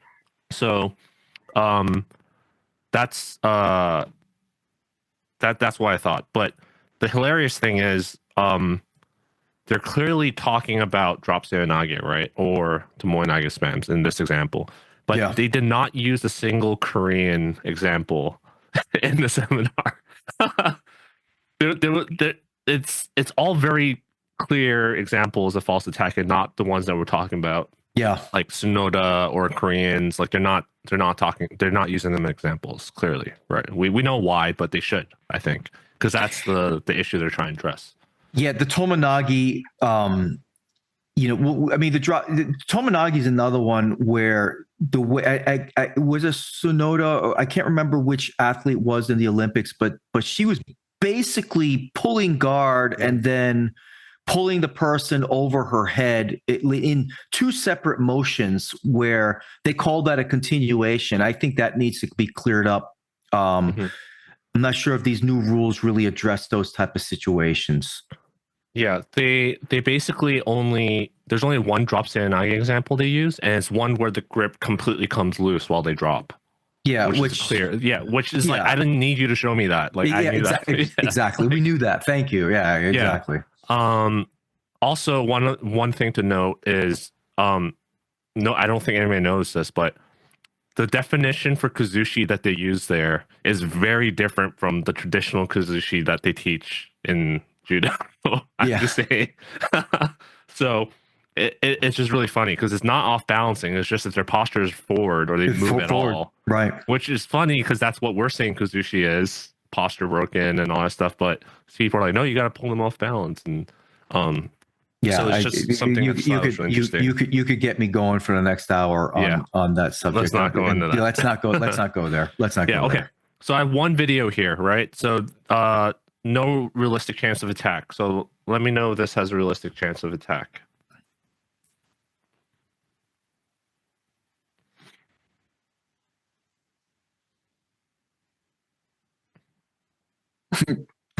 No, there was no. No, you don't think Abignenu pushed her down there with that over the back grip while she tried to attack? A push? No, I don't think so. In my eyes, she tried Uchimata and Abignenu pushed her down. Maybe it's because the video is showing up choppy on my end, a little choppy. But her left hand. Do you see it? Yeah, no, I definitely see it. I didn't see it as a significant push. Maybe on the other camera angle it shows that. I mean, it's a push, sure, but I mean, there's no kazushi there. I mean, IJF standard kazushi. But her posture is bent over. Yeah, but she was already bent over. Yeah.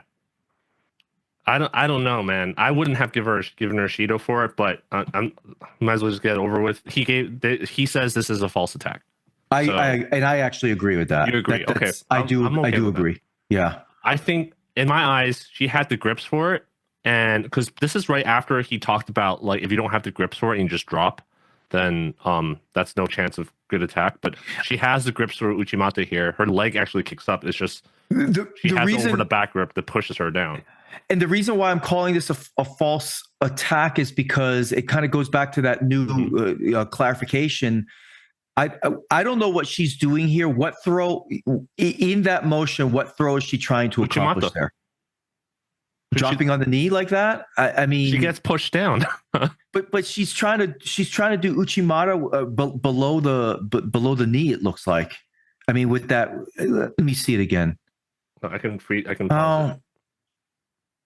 That almost looks like a dropping on the knee Tayotoshi attempt, and she just happened to have her foot on the inside. I don't know, but yeah. If I froze here, it looks like an Uchimata. You know what? You're right. It does. It absolutely looks like an Uchimata. Well, okay. I don't doubt that she intended to fake an attack to get out of that position because it's a really, really bad position. It's a bad position for her. Yeah. Yeah. I don't doubt that. To clarify that, but if you call false attack on this, then you're telling me if I mess up an attack and you just push me down, like if I actually try to attack and you push me down, then I get a Shido for false attack now, just for sucking.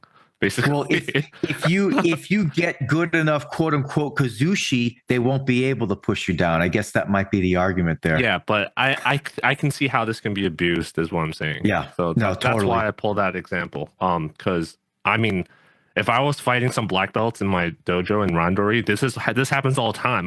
They stuff my attacks like that, and I'm actually trying to attack. So yeah, so that's false attacks. I don't think it's going to address the drop serenage and spam. That's my main concern, and I don't think it'll be addressed. Do you have any other thoughts before we move on? The only thing I was just going to add is that in this particular motion, I also don't see Abignenu needing to take a significant second step to prevent her balance from being broken forward. That's why it just didn't look like a very strong attack there, which I'm okay with this being called a false attack here. Yeah. All right. So this is the last one I have with video examples. It's regarding stepping out. I think this is another very controversial one. But I like the rule change for this. Okay. Yeah. I think it's better than what it was before, but Yeah. I think it's going to have a lot of unintended consequences. And again, just like I agree. just like we talked about with what were we talking about before? The skirt. They should have just went with something else. Okay. So basically, the word they added was intentionally going out Ishido. So if you're intentionally going out, at first I was like, oh yeah, that sounds great, right? Until I saw the examples. They're basically very, very, very lax on the definition of intentionally going out. Let's see. So as long as one athlete has 1 feet inside, then they're still inside. 4 feet outside. So both athletes, both feet are outside and it's outside. Mm-hmm. Let's see. So push. Okay. Tell me if this is Shido or no Shido.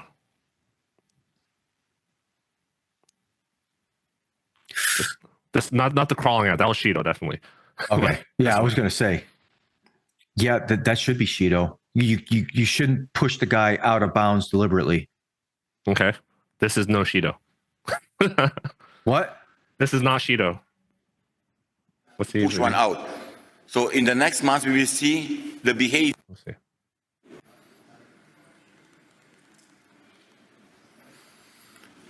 $13.9. I didn't get that So far. I didn't get to 9. we have now the situation because, of course, in the current rules up to now, we have Shido for this. But now if it's no Shido, there will be no motivation to press one, to push one out. So in the next month, we will see the behavior of the athletes. What will happen now when we don't give Shido? Did they still push or not? Okay. Or they start instead to produce a Shido, start to concentrate and spend energy for preparing a technique? Okay. So he's basically saying this is not a Shido because if we stop giving Shidos out, there's less incentive for them to do this. That's what he's saying. So it could make sense, but the unintentional consequences now, like if I get a grip that I don't like or in a bad situation and we're at the edge, I'm just going to push you out. And they're just going to call Mate and reset you. And reset in the middle. Yeah. So that's what I think, right? And all it's doing is just basically moving the new definition of the edge. Is it's just going to make the fight arena larger. Like instead of this solid yellow line as a border now, you're just making the border farther out now. You know, it's almost as if some of these rule changes, it's almost as if the IOC perhaps, just throwing this out there, I have zero evidence for this. Perhaps somebody way up there made complaints about the amount of penalties being called, and the IJF is responding by creating different rule sets where they don't have to call things as a Shido. They're just, in this situation, they're just saying Mate and reset. Mm-hmm. And so there's no Shido here, but you're gonna stop and reset, which it's an artificial way to bring down, you know, actions that used to be deserving of a Shido. Yep. Okay. And I don't know if that's a good thing. So yeah, we'll see. But I think it's going to have unintended consequences, like I said. For I agree. This is an example of a Shido. All right. This is what they define as clearly intentionally going out.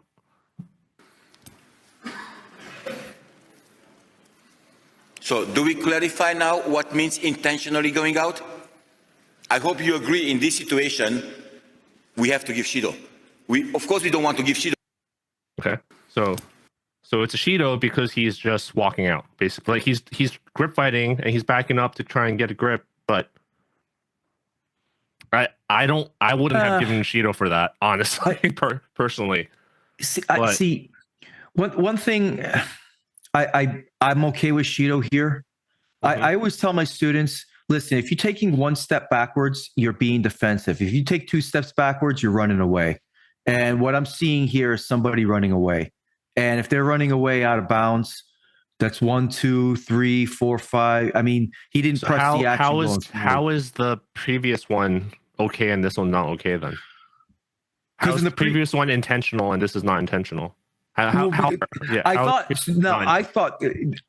Shido. Now, when it comes to the previous one, I thought Shido should have been called on the person deliberately shoving the person out of bounds. So they're saying by the new rules, the previous one is not a Shido. They're not going to call Shido on the previous. Right. They're not going to call a Shido on the. But they're going to call Shido on this one. Yeah, because he's running out of bounds. But if you compare it to the baseline of the other one, like if you judge it by intentional, this does not look intentional to me. It looks like he's just like trying to get a better grip, but he couldn't, so then he backed out. Yeah, I can see it that way. I don't think athletes should be running out of bounds like that. I mean, if you go by the current rules, yes, but again, by itself, if we just look at this by itself, I agree, Shido. But then how do you show me the previous one, and then this one you're telling me this is not a Shido? Well, how the previous was not a Shido and this is a Shido? I just can't understand why. But in this example, he basically says it because they don't have a grip. But I don't think that should be the standard for it. But it's all right. We can move on. Yeah.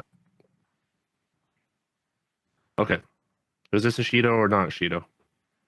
Yeah. Shido on whom? Anyone? Is there a Shido at all on whom? Let me see. Yeah, there should be a Shido on White. Right. Right. But what do you think the answer is? I'm probably wrong. Yeah, it's not a Shido. So remember the previous example, he said that there was no Kumikata and he backed up. So that's why it's a Shido. Here, there is no Kumikata and she's pushing her out from behind. There's no Kumikata, she's just pushing her out. And that's not a Shido. So this makes absolutely no sense to me. If just by those 3 clips I showed, it's so inconsistent. I get what they're saying about changing the incentives, so we shouldn't see this happening, but I think we'll still see it happen, and they're just gonna have a foot in their mouth. So it's gonna look ridiculous if they call it like that. I agree. You know, I like how these rule changes are written, but and again, this is another one. I didn't get as far as 1310A. I watched the first. I don't blame you. Yeah, because I only gave you like half a week notice. And you have life and everything. But this is why I didn't rush to push out the episode. Right. Because I wanted to go through this, and I know for a fact all the other YouTubers that went through did not go through every single part of the video like I did. Just by the fact that they didn't talk about the IJF Academy, and they're just focusing on complaining about leg reps. Yeah, exactly. Right. Yeah. So that's also why I made the preliminary IJF rules video, because I wanted to see which parts I get correct, and it seems like pretty good so far. Okay, so that was the all the examples I had, but we still have some more rules to go. Hopefully, this isn't taking too long for you. I got a little bit of time left. Okay, so let's move faster then. All sure. Right? So that was stepping out. Next one is Kansetsu-waza. So I think they use the main takeaway of Kansetsu-waza is that if Uke can escape that dangerous situations on their arm, and they don't, and they get thrown for it, then it's Shido. If they can't escape from it, then it's Hansokomake, which I think will be super hard to enforce. That is a rule change that I clearly missed. I must have missed that section when they discussed that. Okay. That's a little surprising. There's one thing I know about the Kansetsu-waza. Are you talking about throwing with an arm lock, correct? Well, they mentioned throwing. They also talk about Kumikata. You know how sometimes in two on one grip they kind of hyperextend your arm to break the grip. Yeah, that's going to be a Shido now. Yeah, I think that's good. Yeah, that's good. I think that's good. This is again now that you're mentioning these, the kumi, I might have seen the Kansetsu-waza section now that I'm thinking about it. My brief takeaway on that was, I recall years ago, Sore Surikomi Goshi has been on the chopping block to get banned on the IJF, and this almost sounds like this is their last ditch attempt to try and prevent arm injuries with that throw from happening. They must have. I know they happen. Maybe I've never seen it happen at the IJF level, but I know arm injuries with that throw happens. And this sounds to me like a last-ditch effort to do something about that before they have to go full-on ban with the Sore Surikomi Goshi, which I think would be a shame for that to happen. I'd hate for that to happen, but you're talking about just all Sore, or you're talking about the one-handed ones? The one-handed ones. Yeah, I'm okay with the one-handed ones getting banned, honestly. Yeah, I was strictly talking about the one-handed ones. Yeah. Some of those arm bends that I see, I'm like, oh my goodness. Well, that's why Hashimoto stopped doing it, because he was getting disqualified for it. Yeah. Yeah. So Sumigaeshi 211. Yeah, I don't know how they're gonna enforce some of the grip break stuff. Like, it's so, like, the examples he showed were so great. I should have recorded some examples. I'm a little surprised with the grips inside the sleeves and trousers. That surprised me a little bit. Because I think that's going to make gripping and grip breaking even harder than it already is. Yeah. And I don't know why. I'm not quite sure why they added that. I know you have to attack right away if you get that grip. Maybe it's one of those situations where they felt like athletes were being unfairly penalized for reaching. I mean, this sport happens so quickly. Yeah. You know, you're talking about an inch. Getting fingers inside the gi versus not inside the gi, and I think this goes back to, again, the IJF trying to artificially lower the amount of Shido that they call. Yeah. But I kind of see this having some unintended consequences and unintended finger breaks with that. I think this is one of the examples I talked about where it's a good example of it being used as a test run for that just one run they have. So this is one of those things I think they might take away. But I can see that happening. Before we want to talk about that, I want to finish up the Kansetsu-waza because I'm going to move fast. So I think it'll be really hard to enforce one of the things, because you know how people have been doing the opposite side Ippon Nage lately that you see. So they're saying if you do that, it's a Shido if Uke can circle to avoid. So if they can, like, if you do a really bad one and they can hop off the side of the Seonage, then it's a Shido. But how are you going to determine that? So I have no idea. They also didn't clarify if I actually throw them without bending their arm, is that an Ippon? Or are you saying I can't do that throw, period? Like, they didn't say that. So that wraps up the Kansetsu-waza. We talked about the finger inside. One more thing about the finger inside is that finger inside is not a standard grip, and you must be active. So it's considered not a standard grip. We talked about false attacks. Kumikata. Okay, so we just have Kumikata and Osaekomi, then we're done. All right. So they added conventional Kumikata to the text. So instead of a traditional, like in the current SOR, they said you have 45 seconds to attack if there's a positive progression. So if you keep it having good positive progression, then that 45-second resets, basically, which I think is super subjective, which is fine. There's really no good solution to that. But now they're reducing to 30 seconds. I don't know why they did that, because it's like, how in my brain, like, what is this? What, while I'm reffing, I wasn't counting, you know?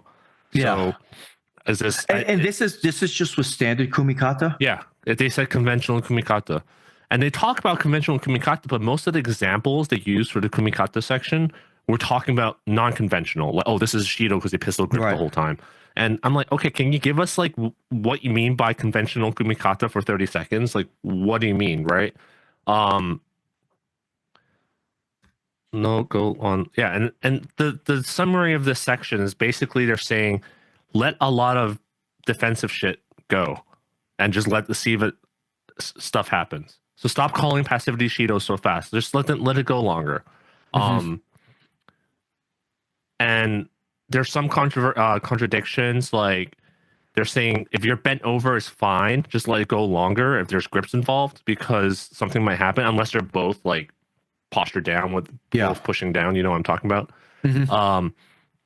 Defensive grips might become the new stalling tactics, I think, because instead of drops in, I get into more Nage spams. So if I'm out by Wazari now, if you're gonna let me go, because something might happen, I'm just gonna get like a pistol grip or a belt grip or something, and let it and run the clock down. If I have Shidos I can use, instead of dropping, especially since they're gonna start counting ne-waza as active now.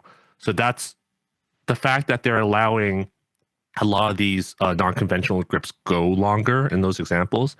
I think that's going to be a new stalling tactic instead of drop spamming. And it's much easier because drop spamming sounds easy, but you need a big gas tank. Not everyone can be Jessica Klimkate. You need a huge gas tank to do that game. So this will allow a lot of people to become new drop spammers, I guess you can call it, like by using defensive grips. So the intention of this rule change, they said, is to not let the athletes feel like they have to rush into attacks, and it can actually set up a big throw. They want to see big pawns. But I think in the end, it comes down to how refs are going to enforce this rule. Yeah, I don't. I mean, 30 seconds. That's you're forcing more action. I think you do. You know, if they're trying to artificially reduce Shido, you kind of, I kind of feel like you might artificially start inflating Shido with this rule. So I don't know. Yeah, for me, this is going to be one of those wait and see. And that's why I'm really looking forward to the Paris Grand Slam. That's the event that really, I mean, they pull out all the stops, but this is where I'm going to really be interested to see how they're going to call, because I think the matches are going to look a little bit different. Have a lot more action, but this will be really interesting to see where how the gripping changes impact that, and whether the refs are going to call more Shido on this front. Yeah, I know I've been roasting I've been shitting on the refs the whole episode so far, and I don't feel bad because I think it was deserved. But the Kumikata part is one part where I'm not shitting on them. It's actually legitimately a very difficult problem to solve. I don't have a good answer for that, and people are so creative when it comes up to these things. Are. So, yeah, they are. So grip breaking Shidos remain the same. And one thing I want to point out, I don't have the video, but 14A, they basically showed an example where they both were doing nothing with positive so they both have positive Kumikata, and then they're both doing nothing defensive, and the ref resets. So I think they had like a over the top sleeve grip or something. So now I think people can be defensive and just wait for the ref to reset the grips for you too. So that's, I think, is not good. But it's a choice between letting the fight go on and see what happens, or you give a Shido for both of them doing nothing, right? So I know it's hard. Yeah, it's really hard. I think these rules, and I mentioned this right at the beginning, that this is trying to give the referees a little bit more leeway in making some judgment calls. But man, when you give refs judgment calls, then you open up a whole other line of issues there. Yeah. All right. Anything else before I move to Osaekomi for Kumikata? No. Okay. So we already talked about the 5-second thing. I don't think it's going to stick around. A lot of people I talk to are fans of it. I'm not a fan of it personally. Yeah, neither am I. Am I. I can see both sides. I'm not strongly on this stance, but I rather lose by Shidos than lose by a 5-second pin, personally. But I'm with you there. The Osaekomi, when at least at that level, is so it's very loose on what they consider a pin. I mean, certainly, recreational level judo, like you got to have your back flat on the mat, and you got to really have that secure at the IJF level. And I understand. I mean, these are the best athletes in the world. It's very hard to win at that level. Extremely difficult. But some of these Osaekomi where they're counting Osaekomi when like you pretty much look like you're out of the pin and on your side. They're still counting it down. Yeah. And I think that's problematic. And to give a Yuko for those kind of hold downs, I think is problematic. And I'm not a big fan of that. Yeah. So I agree. And also, but on the other side of the argument, the one that I heard is like, at least you're losing to a technique, is what Philippe said, which I can see. That's fair. That's a fair take. That. Yeah, I guess. Yeah. I mean, 5 seconds into a technique, that's barely a technique, But I understand that point of view. To me, it'd be like losing to a jab, kind of. Yeah. In striking, it's like I'd rather lose to like judge's decision, on the whole thing versus like, oh, he jabbed you one extra time. Yeah, yeah. So that's how I see it. So one of the main points has to be valid Osaekomi-waza technique that is recognized by kodokan or a variation. I don't know if they know what they unleashed by doing this. People already meme on us all the time about having judokas arguing about stand-up techniques. Now it's a requirement for judokas to argue about ground techniques now, because it's like, is it a recognized variation? Because I talk to people, I'm not even talking about ne-waza right now.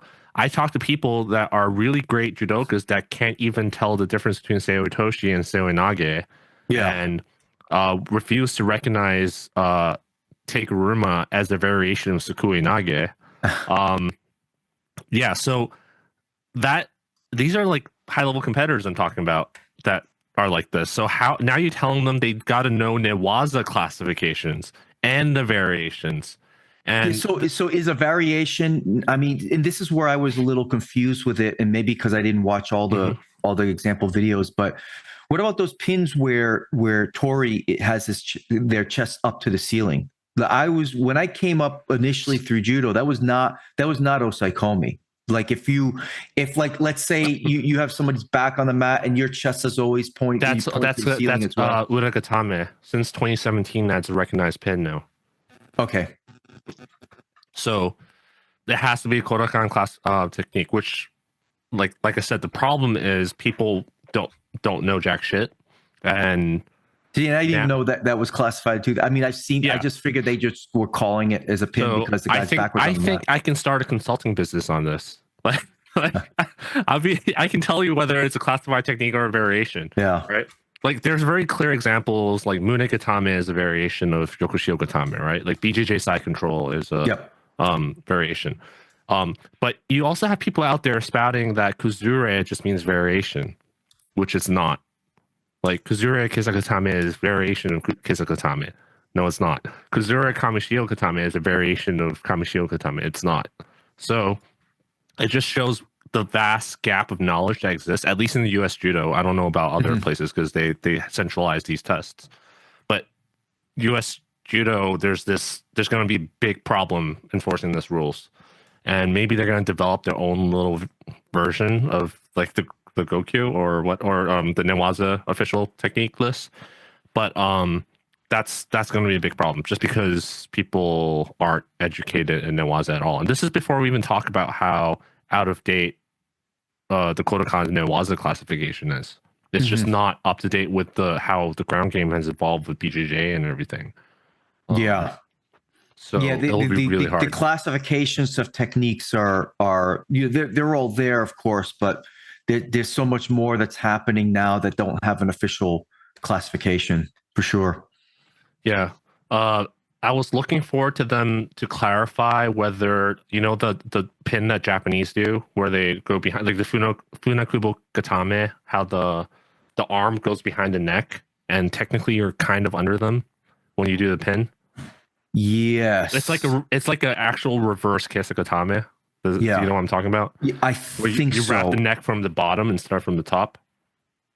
I think so. Yeah. Yes. So I was looking forward to them clarifying because in the previous referee seminars, they said, oh, we might make changes to this because look at this. You're technically underneath the other person. And why is this a pin? But they didn't clarify it this time. So maybe they'll still allow that to happen. So they used an example, which is not sankaku because it's not, of course, they're not going to be clear with it, of course. But they used an example that the leg of white was under the back of blue, so it's not Osaekomi. So now the answer is, if I do the sankaku, you know, the triangle turnover, the Yoko sankaku, and I don't do it so the leg ends up on the head, because if you do it perfectly, the leg, the bottom thigh ends up on the head as a cushion, then you can choke someone from there. But usually you don't do it perfectly, then the bottom leg might end up underneath the other person's body.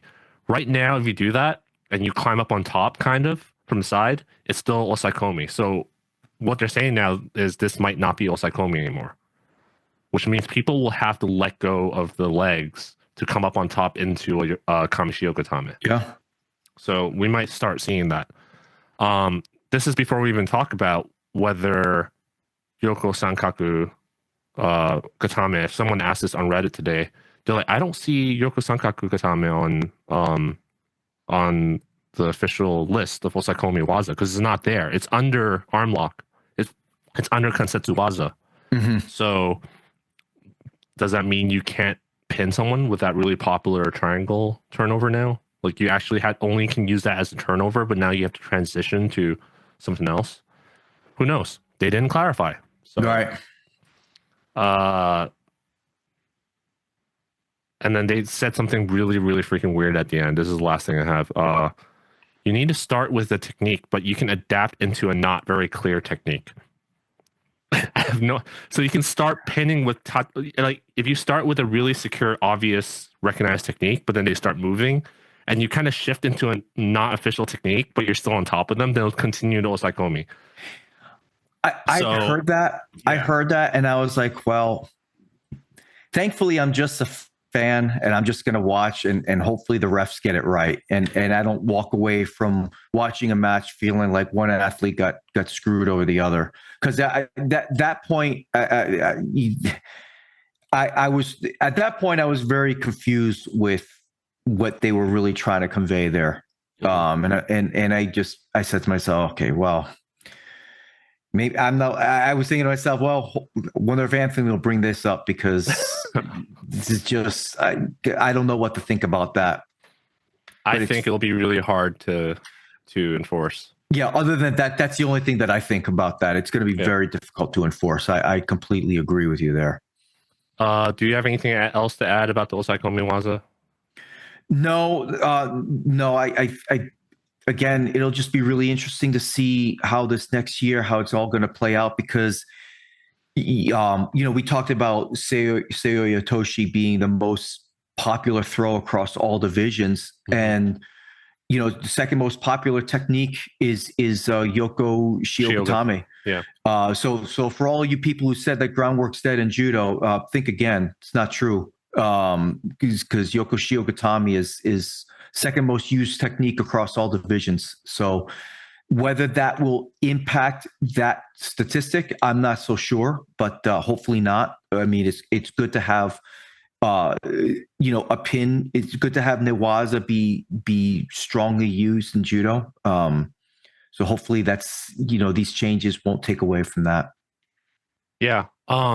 Also, hopefully, like we said, this will reduce people's optics of that being a Shido game. Mm-hmm. I mean, I think there was too many Shidos, right? But people were making hyperbolic statements like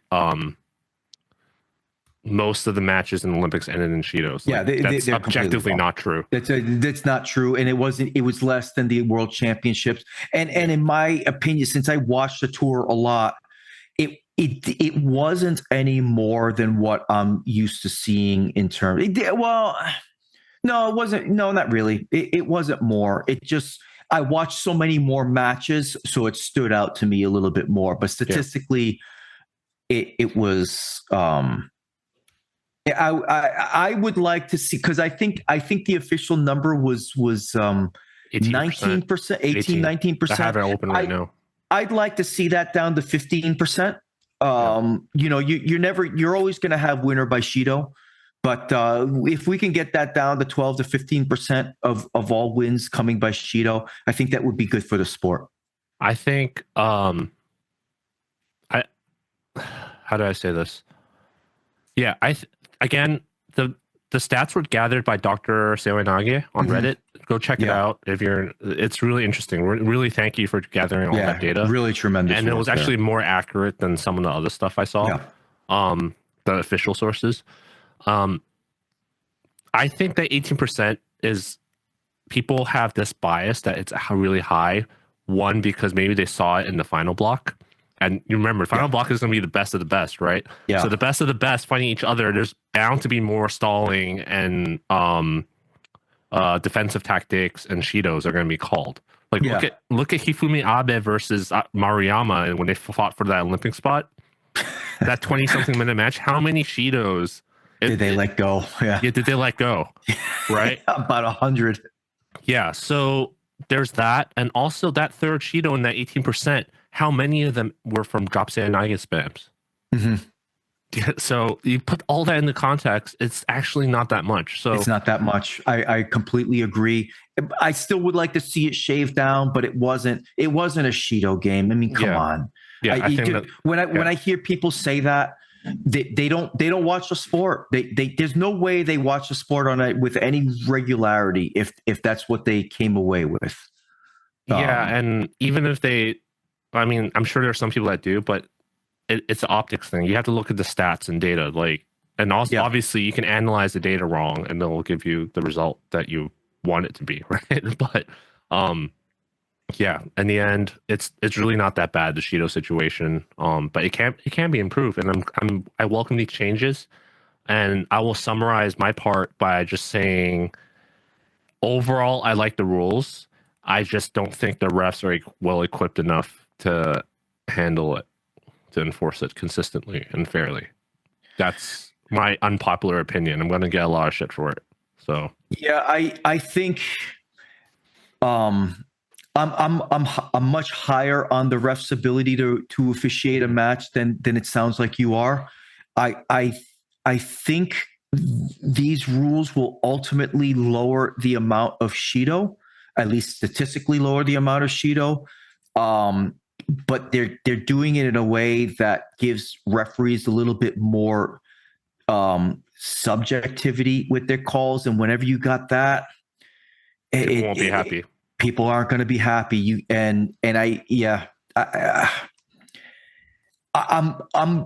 I think overall these are good changes. I just hope they work out well, but there's a lot of brilliant minds coaching and athletes in judo, and they will find a way. They will find the loopholes, and I'm looking forward to seeing what those loopholes, what they're going to take advantage of, because they will. It's just a matter of time, and we might not see it. Like I keep bringing up Paris, we might not see it early in the year, but come something like some Grand Prix or Grand Slam in the middle of summer. We'll start seeing some real strategies taking place. Yeah, I just hope because it's only 6 months, right? It's the time frame. I just hope they don't throw away the good rules, because I think the rest won't enforce. This is what happened before, right? They threw away. So I can't remember off the top of my head, but they threw away some good rules because the refs couldn't enforce it properly. But all they needed to do was give it some more time for the refs to learn how to enforce it properly. So I hope that doesn't happen again, where they throw away something good just because the refs just needed more time to adapt. That's that. Last thing, and I'm not the only one that said this, but how likely, we already both said it on Reddit, so I know what your thoughts are, but I want to put it on here. how likely do you think it is that they're watching the All Japan and Empress Cup to happen first before they decide to bring back leg grabs or not? Oh, unlikely, completely unlikely. Yeah, Okay. listen, I mean, yeah. First off, I don't think you're going to see a whole.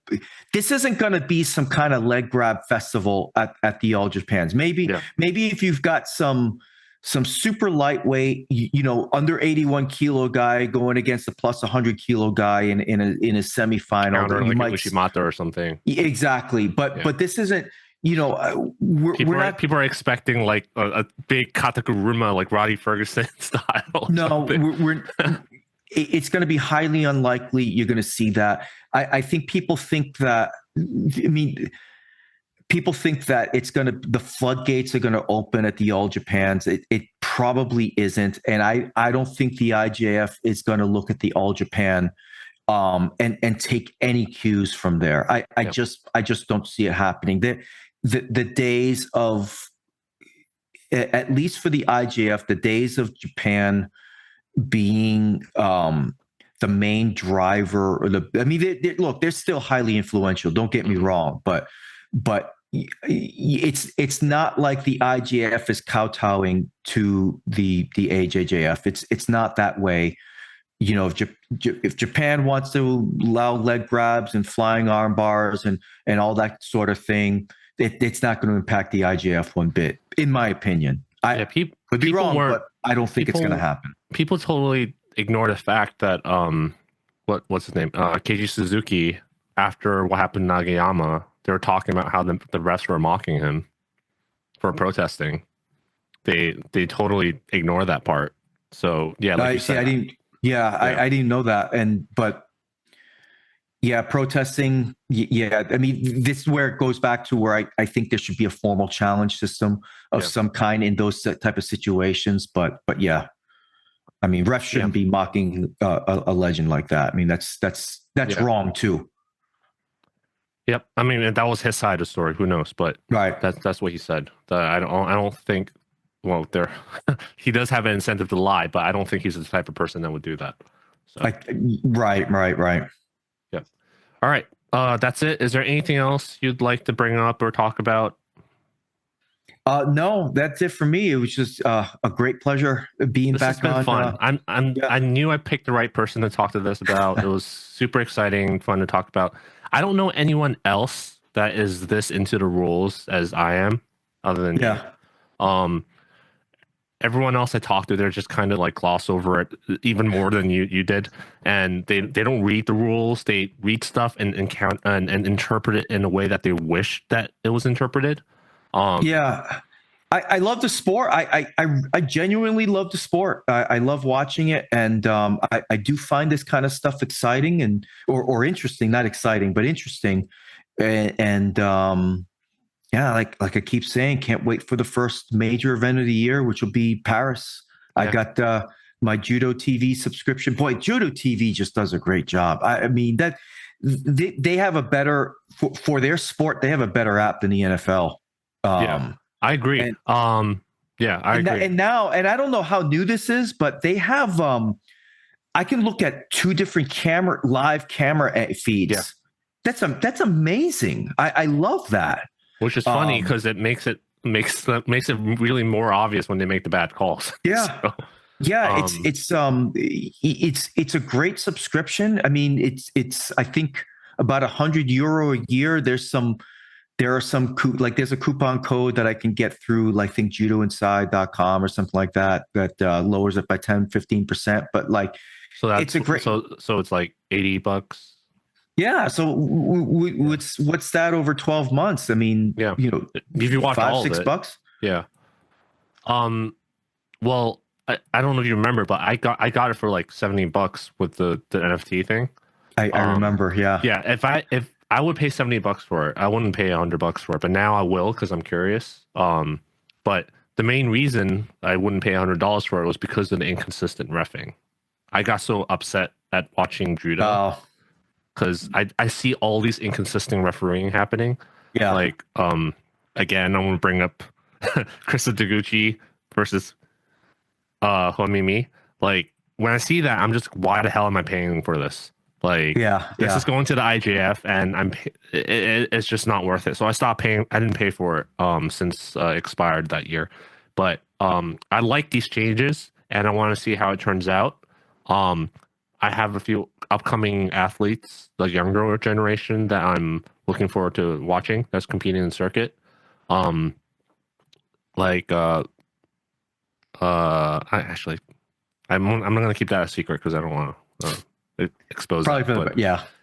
But there's some people I'm watching that I'm looking forward to see develop. So that's why I'm gonna subscribe to, and it's improved, like I said. So, but I will. Which coupon code do you recommend me use?